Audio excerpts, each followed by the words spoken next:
My wife passed away not long ago. Before I could heal, my son took me to court. He wanted everything I had left. When the judge delivered the verdict, all I received was the cabin my wife left behind, one duffel bag, and $14,500. I fled there heartbroken and lost. After 14 days while cleaning, I took down her favorite painting and found the sealed envelope hidden behind it. When I saw the truth she'd kept secret, I broke down sobbing. She had protected me until her last breath in ways I had never imagined. Welcome to today's story. If this resonates with you, hit that like button, subscribe, and let me know in the comments where you're watching from. A quick reminder, this narrative includes fictional elements added for storytelling and emotional depth. Any resemblance to real names or places is coincidental, but the lessons about trust, family, and forgiveness are what matter most. The road stopped being a road about 2 miles back. After that, it was gravel, then packed dirt, then something that might generously be called a path, 2 shallow ruts worn into the hillside by decades of the same tires making the same turns. Ray's old pickup complained the whole way up the headlights, cutting through the dark in 2 pale yellow cones that didn't reach far enough to be much comfort. I sat in the truck after I cut the engine, just sat there. Below the hillside, through the gaps in the tree line, I could see the faint silver of Harlow Lake catching what little moonlight was left. The water didn't move much. The trees didn't either. Everything up here had a way of going still at night, like the whole county had agreed to hold its breath until morning. I was 61 years old. I had 1 duffel bag in the back seat and a flashlight I'd bought at a gas station 40 miles south. That was the full accounting of what I had left. I got out of the truck. The cabin sat at the top of the rise, the way old stone houses do. Not dramatic, not picturesque, just there. Solid and gray and patient, the way things built to last tend to look after enough decades.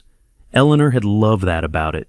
She used to say the house looked like it had opinions. Standing in front of it now in the dark, I understood what she meant. The padlock on the front door was rusted completely shut. I tried the key twice, turning it both directions, like trying it a second time might produce different results. It didn't. The lock had probably been frozen like this for the better part of 2 years, sitting through 2 full winters and 2 wet springs, with nobody to open it and nobody to care. I walked around to the woodpile on the side of the house and found a rock about the size of my fist wedged against the bottom log. It took 7 strikes before the shackle finally gave way and dropped into the weeds below the step. I stood there counting them after just because my brain needed something small to hold on to. The door swung inward and the smell came out to meet me. Damp wood was the first thing, the deep settled smell of a house that had been closed up through seasons. The kind that lives in the walls and the floorboards and doesn't go anywhere, no matter how many windows you open. But underneath it, fainter, almost gone, but not quite lavender. Eleanor had kept small sachets of dried lavender in every room. She grew it herself in the side garden and dried it in bunches over the kitchen window each summer. I hadn't thought about that in years. I stepped inside. The flashlight beam moved around the room. Too much shadow, not enough light, every corner looking deeper than it probably was. But as my eyes adjusted, I could make out the shapes of things. The bookshelf against the far wall still full. The armchair with the worn left armrest where Eleanor always rested her elbow when she read. The kitchen table with 4 chairs, one of them pushed out at an angle, as if someone had just stood up from it. And the paintings, 11 of them hung across every wall of the main room and up the stairwell. Eleanor had painted every one herself, landscapes mostly. The lake, the tree lines, the hillside in different seasons. I'd lived with them for so many years that I'd stopped actually seeing them. Standing in this room after 2 years away, I saw them again. I found the fuse box in the back hallway behind the door that always stuck in humid weather.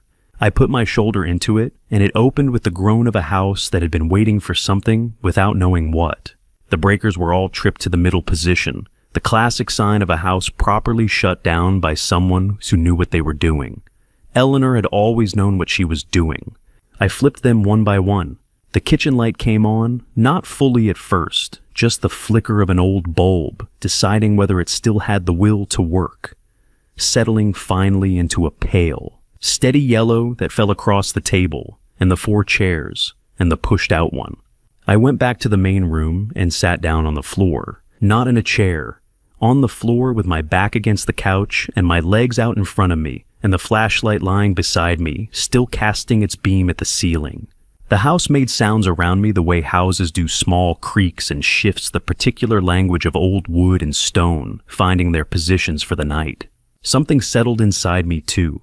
Not the dramatic kind, not the kind you'd put in a movie. More like a sound you hear in the walls when the temperature drops, something releasing something, finding where it belongs. I noticed the cardigan when I finally got up. It was hanging on the hook beside the front door, the one Eleanor had put there years ago, specifically for coats and bags. Because she said people always needed somewhere to put things when they first walked in. A cream-colored cardigan with wooden buttons. I didn't recognize it at first. Then I did. I stood in front of it for a moment without touching it. Then I lifted the collar and held it close enough to be sure. And it was still there, faint, almost gone, but present enough that I had to set my hand flat against the wall to keep my balance. Lavender, and something warmer underneath it that I didn't have a word for. This was the only thing left, the only thing in the world that was still mine. I didn't know yet that she had left it to me on purpose. 3 weeks before I stood in that cabin looking at Eleanor's cardigan, I was sitting in a courtroom, watching my son's attorney explain to a judge why I deserved nothing. The room was smaller than I'd expected. Wood paneling on the walls, fluorescent lights overhead, the kind of carpet that exists only in government buildings, a gray-brown color that belongs to no particular decade. I sat at the respondent's table in the suit I had worn to Eleanor's service 14 months earlier. It still fit mostly. I hadn't had a reason to buy another one. Derek's attorney was a man named Gerald Fitch, mid-40s, good shoes, the kind of voice that fills a room without effort. He had a habit of pausing after key phrases to let them land. Mr. Whitfield, he said, addressing the bench, spent the final 4 years of his wife's illness as her full-time caregiver. During that period, he held no employment, generated no income, and made no independent financial decisions of consequence. He paused. He is 61 years old. He has no professional certifications, no active employment history for the past 4 years, and no documented assets of his own. Another pause.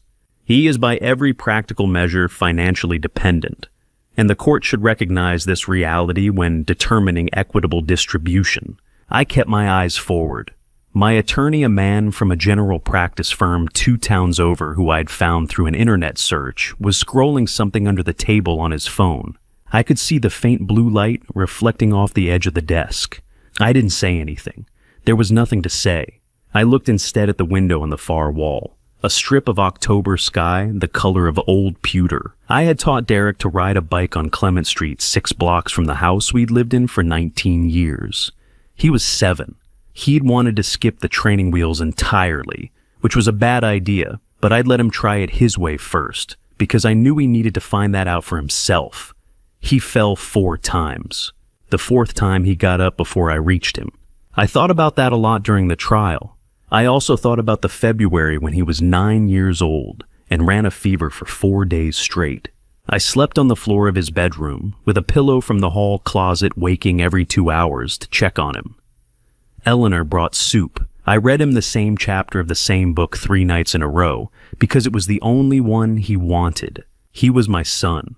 That part hadn't changed. I wasn't sure what else to do with that fact, so I just held onto it and kept my eyes on the window. Carol took the stand near the end of the morning session. She wore a dark blouse and spoke carefully the way people do when they've thought about what they're going to say long before they're asked to say it. Her voice had the same warmth that always carried the kind of warmth that sounds genuine until you start listening to the specific words.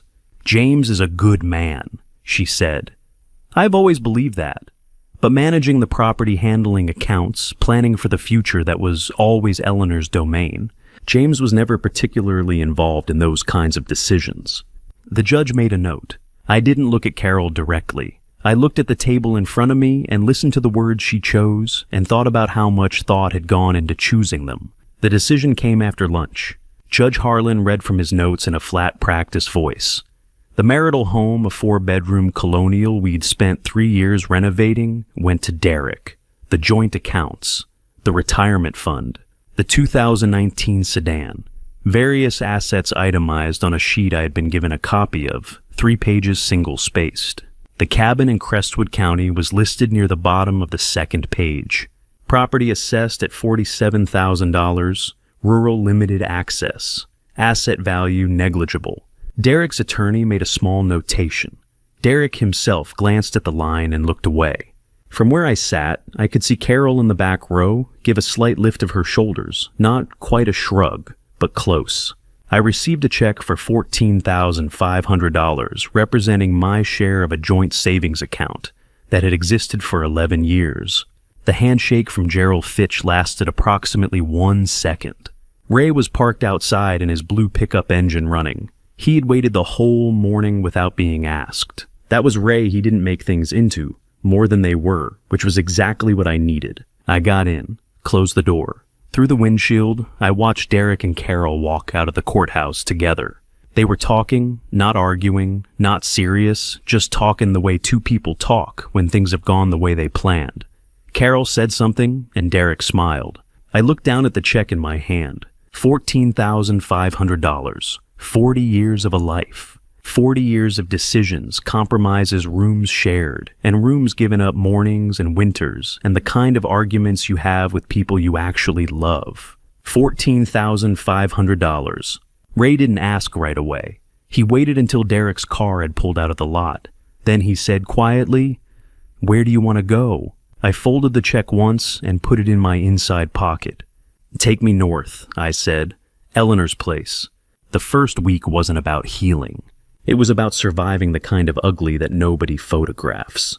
The mold was in the bathroom grout not a little, but the kind that sets in when a space has been sealed and left alone through 2 full summers. I discovered it at 2 a.m. on the second night, because I couldn't sleep and I needed something to do with my hands. I found a scrub brush under the sink and got on my knees on the tile floor working the grout section by section. With a paste mixed from baking soda and an old bottle of white vinegar. It took 2 hours. My knees ached by the end, but the grout came back not white, but close enough to see what it had once been. The water heater was original to the last renovation, older than it had any right to be. Every morning I turned the hot tap and waited. The pipes knocked. The water ran cold, then cool, then something approaching warm, and I stood there counting the minutes on the clock above the stove. 25 minutes. Every time, 25 minutes. By the 4th morning, I'd stopped counting and just started a task. While I waited, swept the porch, checked the window latches, and let the water sort itself out. The nearest grocery store was in Millhaven, 35 minutes south on a state road that lost cell service for the first 20 minutes of the drive.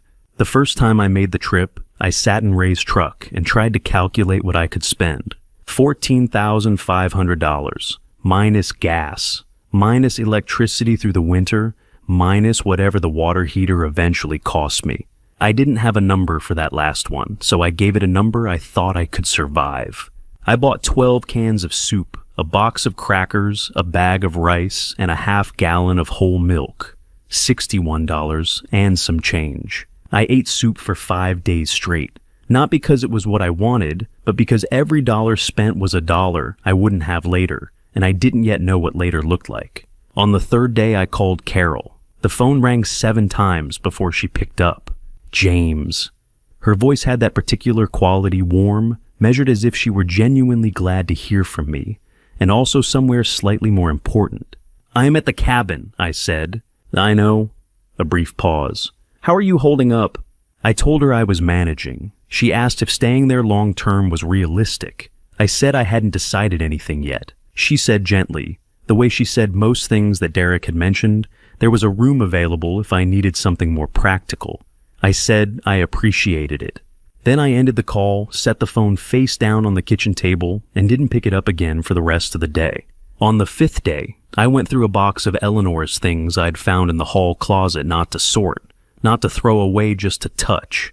A scarf. A travel journal from a trip we'd taken to Vermont in 2009 pages, filled with her handwriting, which had always been smaller and more deliberate than mine.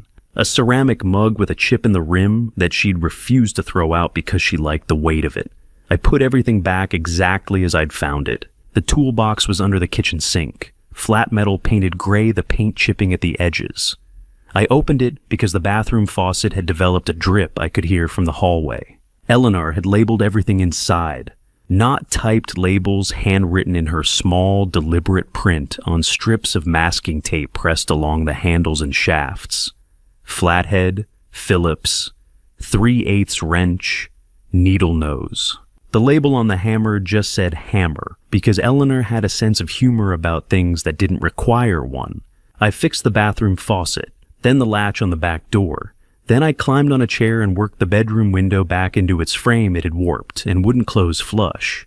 3 repairs in one afternoon, using tools my wife had labeled for me years before she knew I'd need them.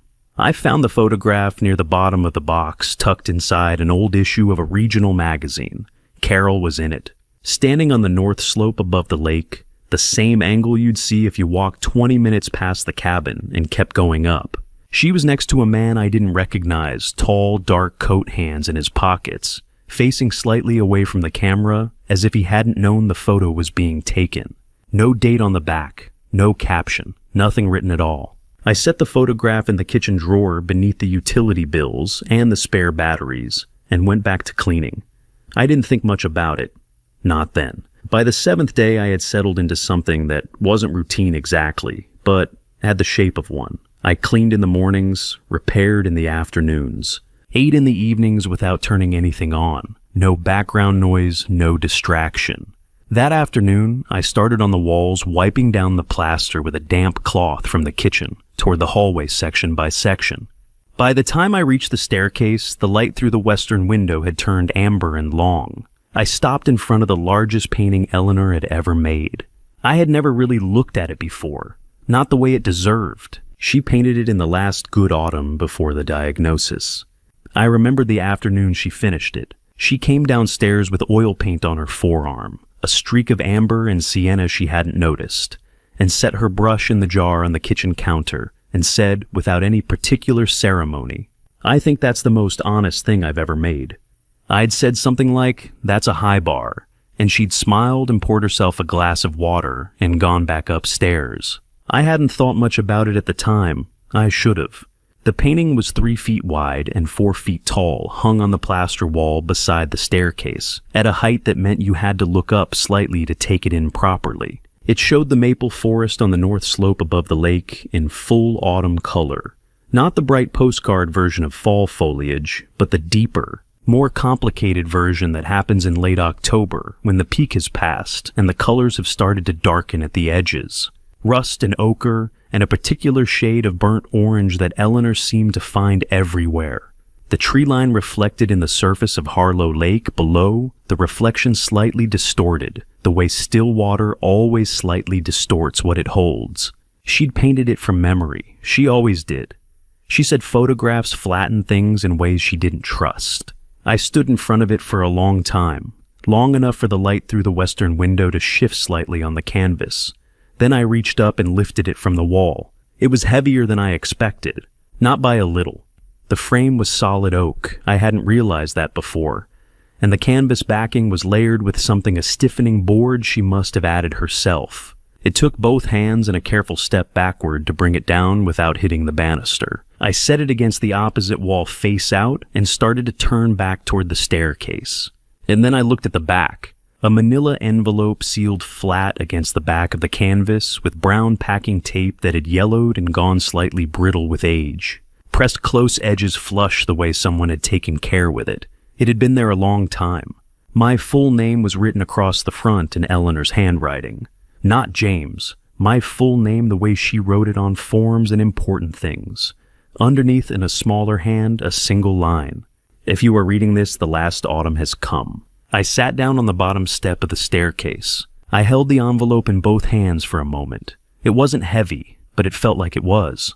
The packing tape made a sound like a quiet exhale when I worked the edge free. Inside 3 things, and then a 4th. A letter folded in thirds on plain white paper, written front and back in Eleanor's small, deliberate print. A silver key no larger than a house key with the letters EW engraved on the bow. A business card, cream-colored plain, font Frank Calloway attorney at Law Millhaven, NH. And at the bottom of the envelope, a small black voice recorder. The kind you'd find in an office supply store, nothing special, rectangular, with a red play button on the face. I pressed the power tab. A small green light came on. The battery still had a charge. I read the letter first. Eleanor wrote the way she spoke without much preamble. She said she had been planning this for longer than I knew. She said the silver key belonged to a safe deposit box at First Covenant Bank in Millhaven, box 2241. She said a man named Frank Calloway had been her attorney for over 15 years, and that I should call him before I went to the bank. She wrote about land, not in detail, just enough to tell me that there was something to know, and that Frank in the box would explain the rest. She said she hadn't told me while she was alive, because she wanted to be the one to do it in person, and then she ran out of time, and she was sorry for that. Near the bottom of the second page, her handwriting changed slightly. Not much. Just the small variations that come when someone has been writing for a long time and is starting to reach the part they've been putting off. There is one more thing in the envelope, she wrote. I went back and forth about whether to leave it. In the end, I decided you needed to know the truth, all of it. Press play when you're ready. I'm sorry, James. I folded the letter back along its original creases and set it on the step beside me. I held the recorder in my right hand. The green light still blinked. The red button was slightly recessed the way those buttons are so you don't press it by accident. I sat there for a while. The house was quiet in the way old houses are quiet at night, not silent, but still. The wind outside moved through the maple trees the way it always does in October, a long and unhurried sound, neither beginning nor ending anywhere in particular. I pressed play. His voice came through the small speaker, the way something does when you already know it, but have never let yourself believe it. The timestamp on the recorder read June 14th, 4 months before Eleanor was gone. There were sounds before the voice, a chair being pulled across a hard floor, the uneven scrape of wooden legs on tile, something set down on a surface hollow, and brief the way a glass sounds when it's nearly empty. Then a pause, the ambient hiss of a quiet room, and Derek's voice. He wasn't angry. That was the first thing I noticed. He spoke the way people do when they've thought something through a long time, and no longer need to perform it for themselves. Yeah, and she won't last the year, he said. You know that? A pause. He never built anything. You did everything. The house, the accounts, the whole thing that was you, not him. And when you're gone, I'm going to take what's mine. The words came out evenly one after another, with the particular flatness of someone stating facts rather than arguments. He won't fight it. You know he won't. And even if he tries, he doesn't have anything to fight with. Then silence.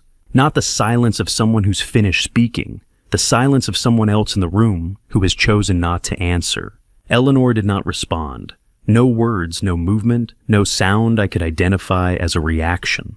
The recorder caught only the ambient hiss of the room, the faint sound of wind maybe, or the heater, or nothing at all. 4 minutes and 17 seconds total. And then the recording ended. I sat on the bottom step and looked at the recorder in my hands. I did not move for a long time. There's a particular quality to certain kinds of shock, not the sudden physical kind, but the kind that settles in slowly, like cold water rising. You feel it first in the chest, then the hands, then somewhere behind the eyes, and then everything simply stops for a moment, like a clock that needs to be wound. I didn't cry, not right away. I just sat there looking at the recorder, listening to the absence of sound where Derek's voice had been. What came back to me wasn't a memory of Derek. It was Eleanor, not the Eleanor of the last year, not the hospital, not the difficult months. The Eleanor of an ordinary Thursday evening, maybe 8 or 9 years ago, one of the hundreds of evenings that had felt unremarkable at the time. We were at dinner. Derek had come for the weekend. He was in his mid-20s, then between jobs a little restless. He'd been talking most of the meal plans, ideas, grievances, the particular mix that defined that period of his life. I'd been half listening the way you do after a long day. At some point, I glanced at Eleanor. She was looking at Derek. Not unkindly, her face was calm, attentive the way she always appeared in public. But there was something else in her expression, something I had noticed and filed away without examining, something careful, something that knew. I hadn't understood it at the time. I understood it now. I went outside. The porch ran the full length of the front face, and the air was cold in the particular way. October air is cold at elevation, not bitter, but clean, the kind that makes indoor rooms feel suddenly too warm. I sat down in one of the rocking chairs and looked out at Harlow Lake. The water was black in the dark, the far tree line just visible as a slightly darker shade against the sky. No wind this time. The surface was flat and still holding nothing.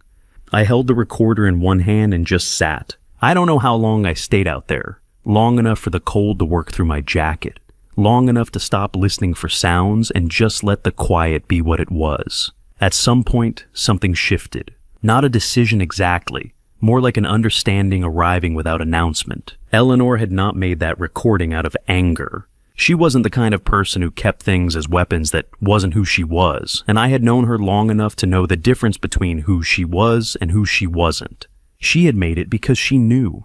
She had known what was coming. She had known she wouldn't be there to stand beside me, and she had made sure the only way she still could, that I would not be walking in blind. She had done it because she loved me.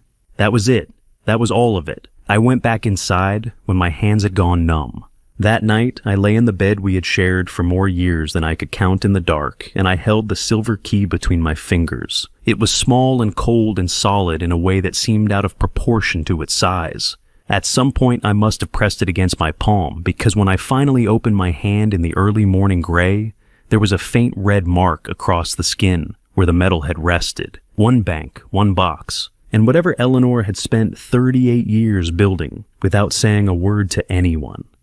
I drove into Millhaven the next morning, 27 minutes on a state road that ran south through second-growth timber and open pasture.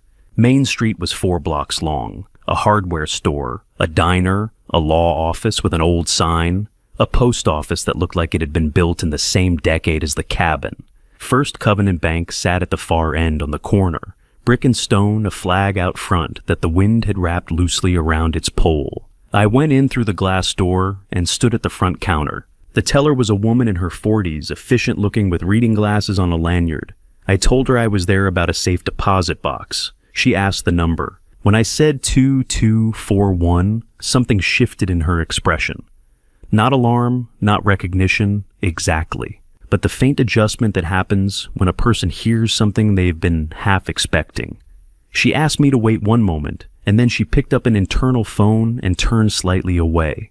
Daniel Marsh came out from the back corridor 2 minutes later. He was in his early 60s, silver-haired, the build of someone who had been athletic once and still carried himself that way out of habit.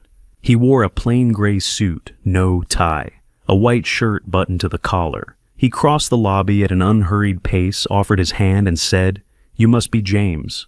I said I was. "I'm Daniel Marsh, branch manager." He paused just briefly. "Eleanor mentioned you'd come eventually. I didn't know when." He said it the way someone says something they've had prepared for a while, not rehearsed, but considered. There was care in it, not the performed sympathy of someone who deals in condolences, but the precision of a man who understood that some things deserved accurate words. "But this way," he said. The safe deposit vault was in the lower level, down a short flight of stairs. Through a locked door Gerald opened with a key from his ring. The room was cool and fluorescent rows of metal boxes along both walls, the kind of space designed to feel permanent. Box 2241 was in the middle of the right wall. Larger than I'd expected, not the small personal box I'd imagined, but a full-size unit 12 inches wide, nearly 2 feet long. Daniel stood back and gave me the room to work. The silver key turned on the first try. Inside, a bound file folder, rubber-banded. A second envelope sealed with my name on the front, in the same handwriting I'd been living with for the past week. And a brown leather notebook, well-worn, the kind with a strap of elastic cord threaded around the cover to hold it closed. I set them on the small table provided against the wall and opened the file folder first. 7 documents. Each one was a deed formal county, stamped the kind of legal record that doesn't look like much until you understand what you're holding. Each one described a different parcel of land in Crestwood County. Each one listed Eleanor Whitfield as the acquiring party. I went through them slowly. The parcels ran in a rough arc around Harlow Lake, north face, south, ridge, east, inlet, a section of the western timber slope I recognized from years of walking it. Together, they formed something I was only beginning to understand the shape of. I found the assessment summary at the back of the folder, a single sheet issued by the county assessor's office dated the previous spring. I read the number once. I put the paper face down on the table. Then I placed both hands flat on the surface and held them there. The table was cold brushed metal, the temperature of the room, and I pressed my palms against it and just breathed for a moment. 310 acres, 38 years. Daniel came back in quietly. He stood near the door, gave me a moment, and then said, "She was meticulous about all of it. Every payment, every renewal, every filing." He paused. 30 years of records in that folder, not a single one missed. I looked up at him. "Not once," he said. He didn't add anything to it. He didn't need to. I turned back to the table and picked up the leather notebook. The elastic strap had worn a shallow groove in the cover from years of use. I worked it free and open to the first page. The handwriting was Eleanor's smaller and more careful than her letters, the way people write when they intend something to last. The first line read, 1984, 28 acres north of the lake, $11,000, 2 years of teaching salary. And then at the end of the line, 3 words separated from the rest by a dash. James didn't know. I sat with that for a moment. 3 words. I had known Eleanor Whitfield for 38 years. I had eaten breakfast with her, argued with her about things that no longer mattered, held her through the worst years of her life. I had believed without ever examining the belief that I understood the broad outline of her. 3 words written in her handwriting in a notebook she'd kept for 4 decades had rearranged the outline entirely. Daniel brought me a cup of coffee without being asked and pointed me toward a small conference room at the back of the building, 4 walls a window that looked onto an alley. A rectangular table with 6 chairs that had probably not all been used at the same time in years. I spread everything out on the table. The file folder on the left, the sealed envelope in the center. I wasn't ready for that one yet. The leather notebook on the right opened to the first page. I started from the beginning. The notebook was not a diary. There were no descriptions of how Eleanor had felt on any given day, no accounts of conversations or seasons, or the ordinary texture of a life. What she had made instead was a record precise, purposeful, the kind of document a careful person constructs when they intend it to be used by someone else. Each entry followed the same structure: a year, a parcel description, an acreage, a dollar amount, a source of funds. Occasionally a single observation. Nothing more. The first entry I had already read in the vault. I turned past it and went on. 1989, 35 acres East Approach Corridor, $19,500. Below it, in parentheses, first timber harvest, north section. Reforested entirely the following spring. I stopped on that one for a moment. She had bought the 1984 parcel, and then 5 years later, harvested timber from it carefully. Apparently, because the note was specific about reforestation and used that income to buy the next parcel. The land had paid for itself, and then she had planted back what she'd taken. I read the line again, reforested entirely the following spring. Eleanor had always kept a list on the refrigerator of things she intended to do and hadn't gotten to yet. The list changed every few months. Some items cycled off and came back. I had always assumed her approach to things was approximate, optimistic, loosely organized. I had been wrong about that too. 1997, 42 acres including the North Ridge Line, $31,000. Below funded. From 1989, parcel income, second harvest cycle. No personal funds used. She had been running a quiet, self-sustaining operation for over a decade by then. Buying land, managing it, generating income from it, using that income to buy more. No loans, no outside investors. No one's name on anything except the entity she had eventually created to hold it all. Harlow Land Trust, established 2003. Read the entry at the top of that year's page. All parcels transferred. James Whitfield named sole beneficiary. Below that, a single sentence. He will not understand why I didn't tell him. I hope eventually he will. I set the notebook down for a moment and looked at the window. The alley outside was narrow and quiet. A sparrow sat on the edge of a drain pipe and then left. She had put my name on all of it. While I was driving her to appointments, while I was learning which medications needed to be taken with food and which ones couldn't be combined, while I was sleeping in hospital chairs and figuring out which grocery stores stayed open latest, she had been maintaining a land trust with my name on it. I picked the notebook back up. The entries continued through the 2000s in the same measured cadence, small acquisitions, careful notes, the occasional observation about a neighboring parcel or a county zoning change. Nothing dramatic. The work of someone who was paying close attention over a very long time. The last entry with a transaction was from 2014. After that, the pages contained only notes, assessments she had requested, correspondence she had summarized in a few lines. A clipping from a county planning newsletter, folded and tucked inside the back cover, about proposed development interests near Harlow Lake. And then near the back of the notebook, a page dated 2019. The handwriting on this page was slightly different. Not worse, just more deliberate, as if she had thought carefully before putting each word down. Derek came by today asking about the land. He had numbers with him, projections. He spoke about it the way people speak about things they've already decided belong to them. A line break. Then, he thinks I don't understand what he's doing. I understand exactly. Another break. James will need this more than Derek deserves it. And below that, in smaller letters, a second note that appeared to have been added. Later, the ink slightly different, the hand a degree more careful. If he reaches the land before James does, Maggie will know what to do. I read that line twice. Maggie. I didn't know a Maggie. Not in Millhaven, not in Crestwood County, not anywhere in the geography of Eleanor's life that I was aware of. But Eleanor had written the name as if it required no introduction, as if whoever Maggie was, she had already been told, as if the arrangement had already been made. I closed the notebook and held it in both hands for a moment. Then I set it on top of the file folder, gathered everything carefully into the canvas bag Daniel had provided, and went to find him to say goodbye. He walked me to the door. "Take whatever time you need," he said. "The box stays as long as you want it."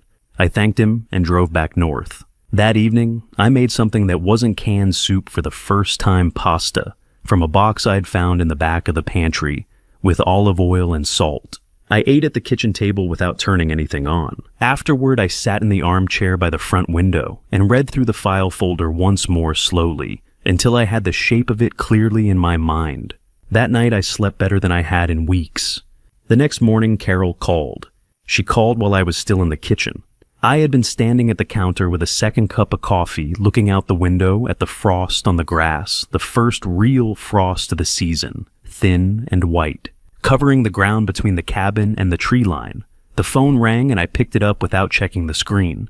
"James," Carol's voice, warm, unhurried the way it always was. "I've been thinking about you. How are you holding up out there?" I told her I was fine. "Derek's been worried," she said. "We both have. It's a long way out and winter's coming on." A brief pause. "Have you thought at all about what comes next, practically speaking?" I said I was still figuring things out. "Of course." Another pause, shorter. "There is one thing, and I want to be straightforward with you about this, James, because I think you deserve that." Her voice stayed warm. It always stayed warm.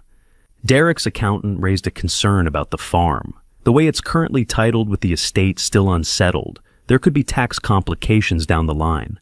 Nothing catastrophic, but the kind of thing that gets messier if it's left. I waited. If you were willing to sign a straightforward transfer just to simplify the title, it would take that off the table.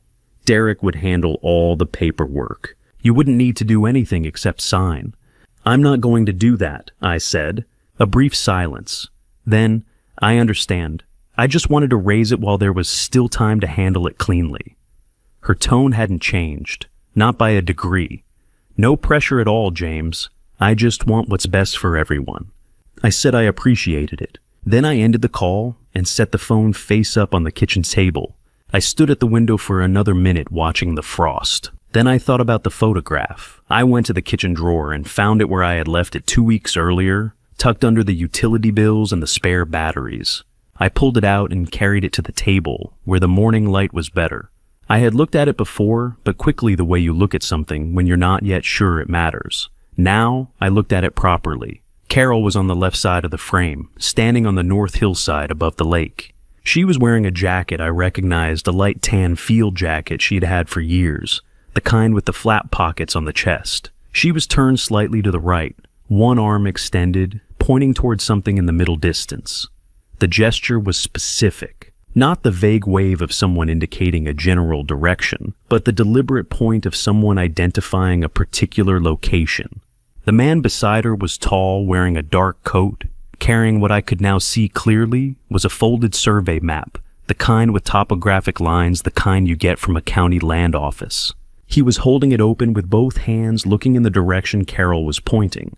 I did not recognize him, but I recognized the hillside. It was the north slope above Harlow Lake, the same slope that appeared in Eleanor's notebook as the location of the 1984 purchase, the same slope that formed the northern boundary of the Harlow Land Trust. I sat down at the table and thought back. Carol had first asked me about the cabin the previous spring, casually over the phone, in the middle of a conversation about something else. She'd mentioned that property values in rural counties were rising, and asked if I'd ever thought about what the place was actually worth. I had said something vague and changed the subject, because it was Eleanor's place, and the question had felt strange to me, though I hadn't examined why. She had asked again at Eleanor's service. Gently, briefly, she was good at briefly. Whether I planned to keep it, whether there was any sentimental attachment that would make it difficult to let go. I had not counted the times before today. Standing in my kitchen with the photograph on the table, I tried to count them now and found I couldn't get to the bottom of the list. I called Ray. He picked up on the second ring. "I need to ask you something," I said. "Ask." "How long can I keep the truck?" A pause, but not a hesitant one. Ray's pauses were always the kind where he was already deciding something he'd already made up his mind about. "How long do you need it?" "I don't know yet," I said. "Then keep it as long as you want. I'll manage."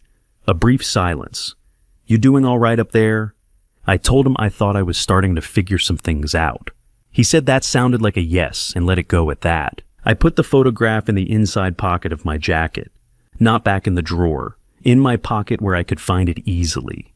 That evening I ate at the kitchen table and read through the notebook entries one more time. Not the numbers this time, but the margins. The small observations Eleanor had made about zoning changes and county meetings, and the one entry in 2008 that mentioned a developer who had approached her about the western parcel. She had written simply, "declined."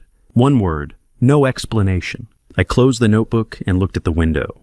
The next morning I drove half a mile up the logging track to the White House with green shutters. Eleanor had written, "Maggie will know what to do."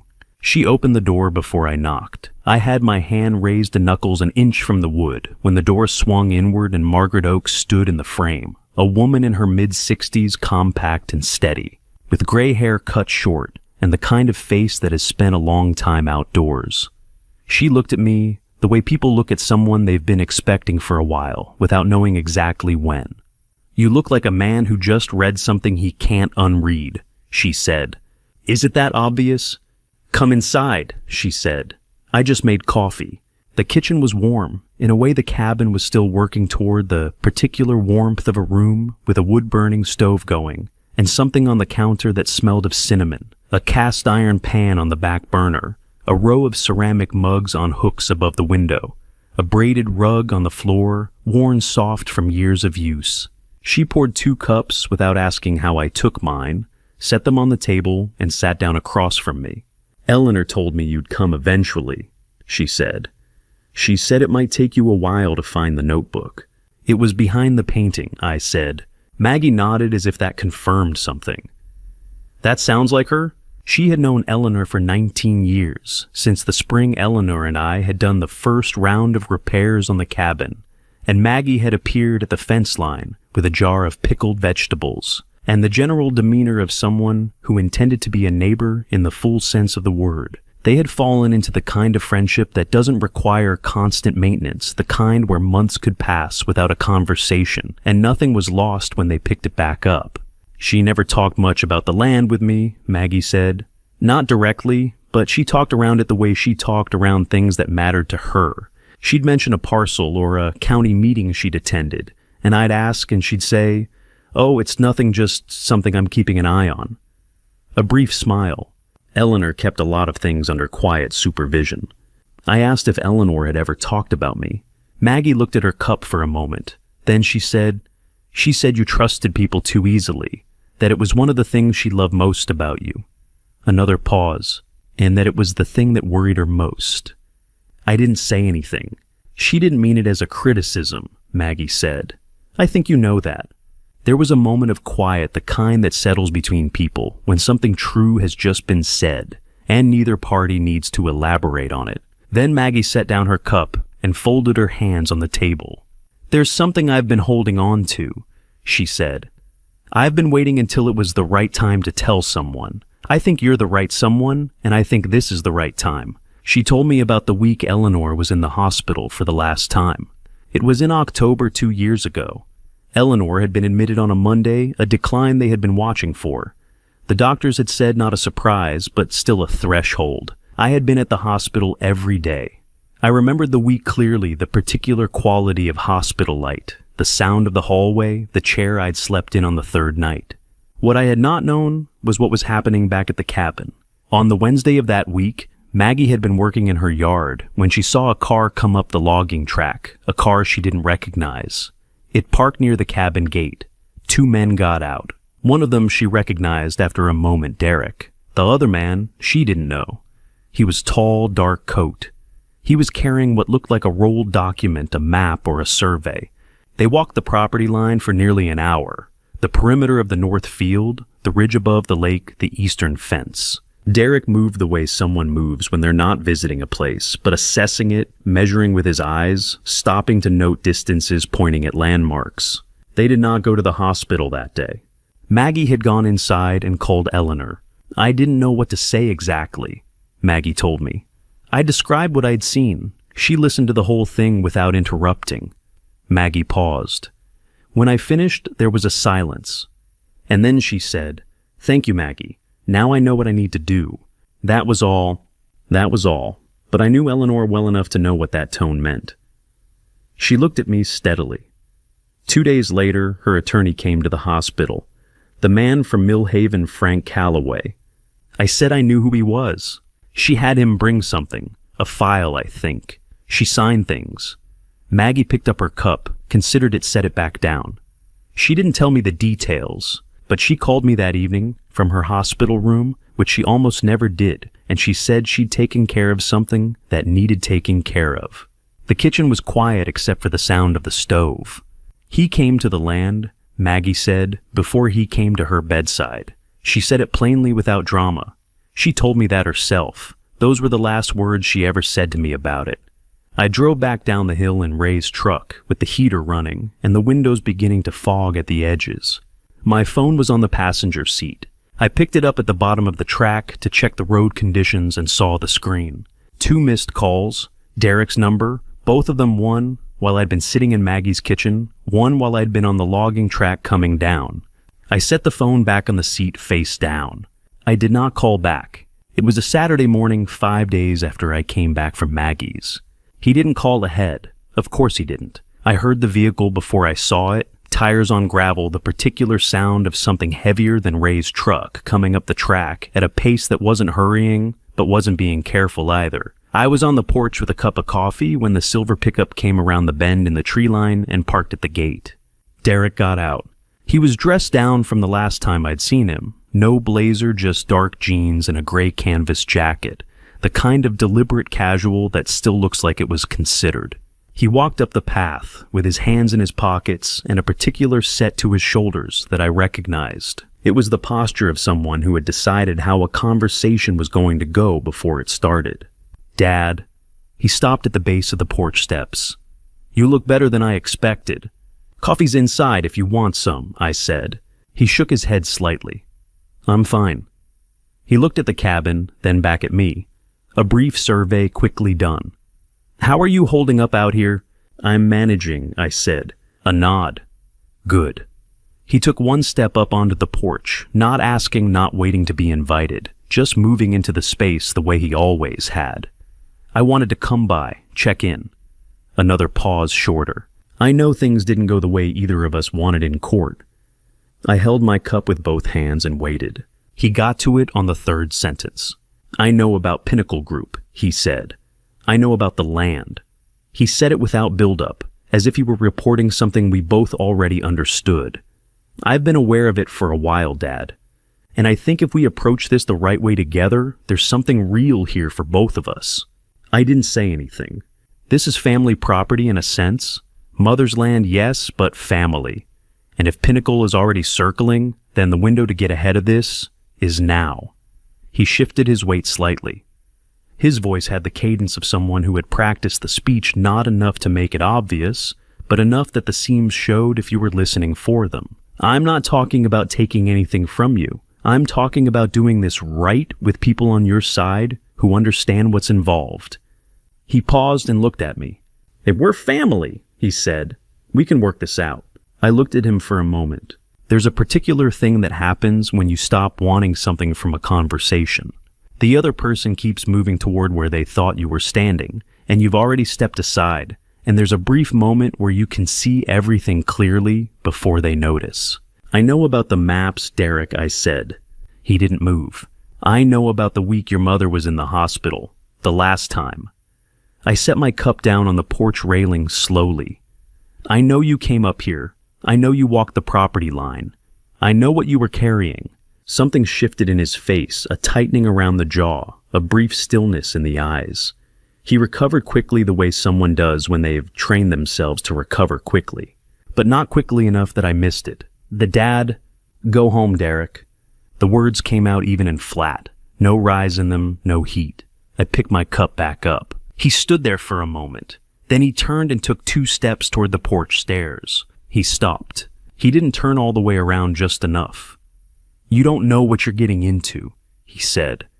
The calculated quality was gone from his voice.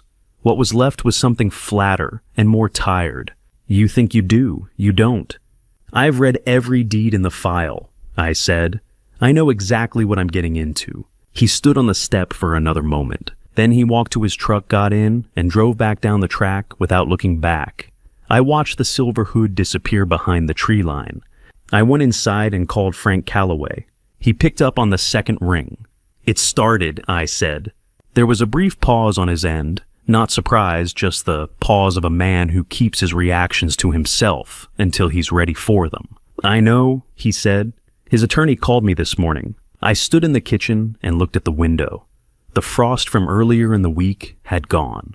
The grass between the cabin and the tree line was flat and dull in the mid-morning light, the color of something waiting for winter to decide what came next. What did they say? I asked. Nothing specific yet. They're feeling out the situation. Another pause. James, do you have somewhere you can be tomorrow afternoon? I think we should talk in person. Yeah, I said I did. I set the phone on the counter and finished my coffee standing at the window. Outside, the track was empty. Just tire marks in the gravel where the silver pickup had been.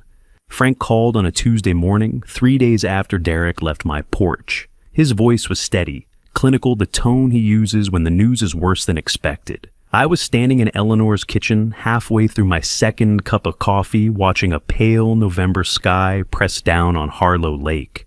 The phone buzzed in my hand. I answered on the second ring. They filed this morning, Frank said. 2 motions. The first is a revised will allegedly signed by Eleanor 7 months before she died. It names Derek as sole heir and explicitly excludes you from any inheritance. I set the coffee cup down on the counter, felt the cold edge of the granite under my palm. Eleanor never signed that, Frank continued. I have her medical schedule for that entire month. She was in treatment 3 days a week. There's no window where she could have met with a notary alone, let alone signed a document of that complexity. I didn't speak. I let him finish. The second motion is a temporary restraining order. Derek claims you've been interfering with estate property and requests the court bar you from the cabin, pending resolution of the will dispute. If the judge grants it, you'd be required to vacate within 72 hours and remain at least 500 feet away until the case is resolved. That one landed harder. The cabin, Eleanor's place, the only ground I'd stood on in weeks that felt like mine, could be taken from me before the week was out. How long do I have? I asked. It's 72 hours to file a counter motion.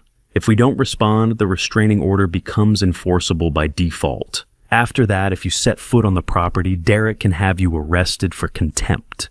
I closed my eyes, breathed slowly. Eleanor's voice surfaced in my memory, calm and deliberate. Frank keeps the brown cabinet fourth drawer, green tin box. If anything happens, that's where you start. I opened my eyes. Eleanor left instructions, I said. She told me about a file, something she called the contingency file. She said it was at your office. There was a pause. Then Frank's voice shifted sharper, now more alert. Hold on! I heard him set the phone down, the muffled sound of a drawer opening, papers rustling. A full minute passed. When he came back on the line, his tone had changed completely. James, he said quietly, she prepared for this. What's in it?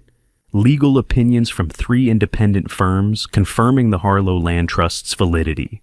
Notarized declarations stating you had no knowledge of the trust during any legal proceedings. Affidavits from 2 witnesses who were present when Eleanor established the trust in 2003. And a pre-drafted response to a restraining order motion, complete with supporting exhibits and case citations. I let out a breath I didn't know I was holding. Frank continued. There's also a reserve fund. Eleanor set aside $14,500 specifically to cover document examination and legal costs if Derek challenged the estate. She opened a separate escrow account in 2019 and left instructions for me to access it only if this exact scenario occurred.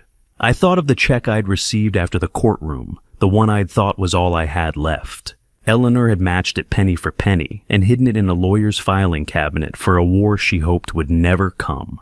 She also left instructions for handwriting analysis, Frank said. 3 independent examiners, all court certified. The fund covers their fees in full. We'll need 3 to 4 weeks for a complete report. But if the signature on Derek's will is forged, and I believe it is, they'll prove it beyond any reasonable doubt. And the restraining order, we file tonight. I'll submit Eleanor's pre-drafted response along with the notarized declarations and witness affidavits. The judge will see that you had no knowledge of the trust, no financial motive to interfere with the estate, and that Derek's motion is retaliatory. I turned from the window, looked at Eleanor's desk in the next room. She'd sat there for decades, writing in ledgers, filing deeds, preparing for a war she hoped would never come. And when it did come, she'd already won half the battles before the first shot was fired. Frank, I said slowly, what's Derek's real strategy here? Delay. He doesn't need to win the will contest. He just needs to freeze everything long enough to wear you down. If he can keep you tied up in court for 6 months a year, burning through savings, he's betting you'll settle. Walk away. I was quiet for a long moment thinking of Derek on the porch 3 days ago. He'd come to measure the distance between us to see how much fight I had left. He'd miscalculated. File everything, I said, tonight. Understood. I'll call you tomorrow morning with confirmation. In the meantime, stay at the cabin. Don't leave. Don't give Derek any excuse to claim you've abandoned the property. I'm not going anywhere, I said. I hung up. The restraining order sat between me and Eleanor's house, like a wall I couldn't see yet. But Eleanor had built a door through it years ago, and left the key in a filing cabinet I'd never opened. I stood on the porch looking out over the lake. Somewhere out there, Derek was waiting for me to break to leave, to let him have what he thought was his. But Eleanor had been waiting longer. I went back inside. There was work to do. That afternoon, I went into Eleanor's study. The room was small, tucked into the northeast corner of the cabin, where morning light came in, low and soft. She'd painted here on winter afternoons when the porch was too cold, her easel angled toward the single window that looked out over the ridgeline. The air still smelled faintly of linseed oil and old wood, the kind of smell that doesn't fade even after someone's been gone for months. Her desk was oak heavy, older than our marriage. 4 drawers on the left side, each one deeper than the last. I'd opened them 100 times over the years, tax forms, old bills, receipts she kept for reasons I never questioned. But I'd never pulled the 4th drawer all the way out. I did now. Behind a stack of manila folders marked Property Tax 2018 to 2021 sat a small green tin box about the size of a hardcover book. It had a brass clasp on the front locked. Taped to the underside of the drawer in a sealed envelope was a single brass key. I peeled the tape carefully open the envelope. The key was warm in my hand. I carried the tin box to Eleanor's desk, set it down under the window, and unlocked it. Inside were layers of documents, each one separated by a thin sheet of wax paper to keep the pages from sticking together. The first thing I saw was a bound legal report stamped with a New York law firm seal and dated September 2019. The title read, Opinion on the Validity and Enforceability of the Harlow Land Trust. I skimmed the summary page. The conclusion was clear. The trust was legally sound, fully enforceable, and could not be contested on grounds of undue influence or lack of testamentary capacity.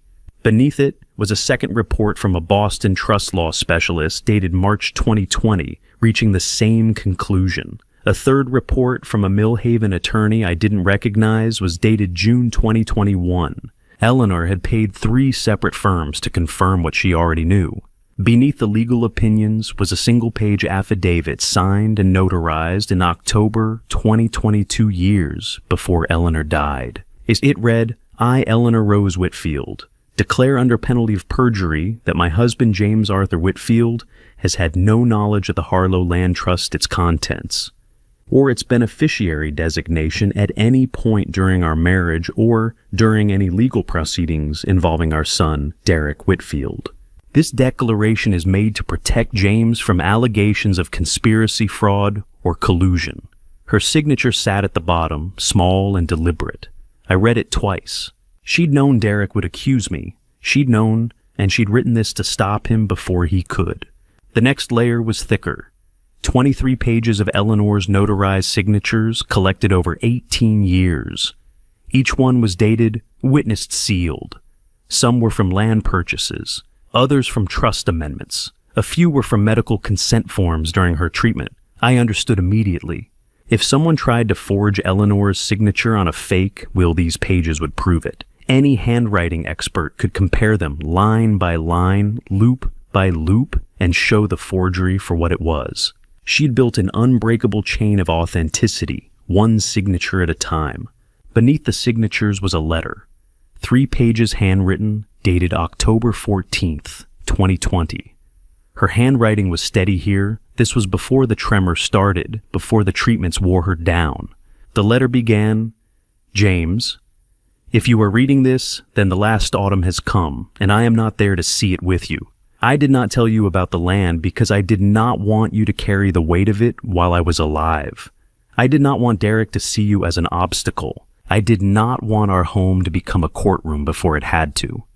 She went on to explain how she'd bought the first parcel in 1984 with money she'd saved from teaching, how she'd funded each purchase by selling timber from the prior parcel and reinvesting the profit, never using our savings, never using my income. Over 38 years, she'd bought 310 acres piece by piece around Harlow Lake. She'd placed everything in a trust and named me as sole beneficiary because, as she wrote, I trust you to protect it. She knew Derek. She loved him, but she also knew what he would try to do. And she knew I would not fight him unless she gave me the tools to win without cruelty. This box contains those tools, she wrote. I hope you never need them. I hope Derek comes to you with open hands and an honest heart.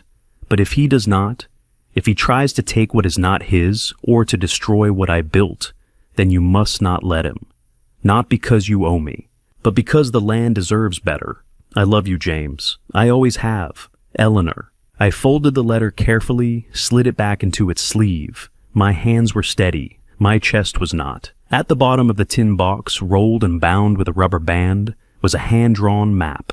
I spread it across Eleanor's desk. It showed Harlow Lake from above every ridgeline, every inlet, every access road. 38 parcels were outlined in pencil, each one labeled with a year and an acreage figure. 1984, 28 acres North Shore. 1989, 35 acres East Corridor. 1997, 42 acres Ridgeline. 2003, 18 acres Southern Access. On and on, year after year, until the lake was surrounded.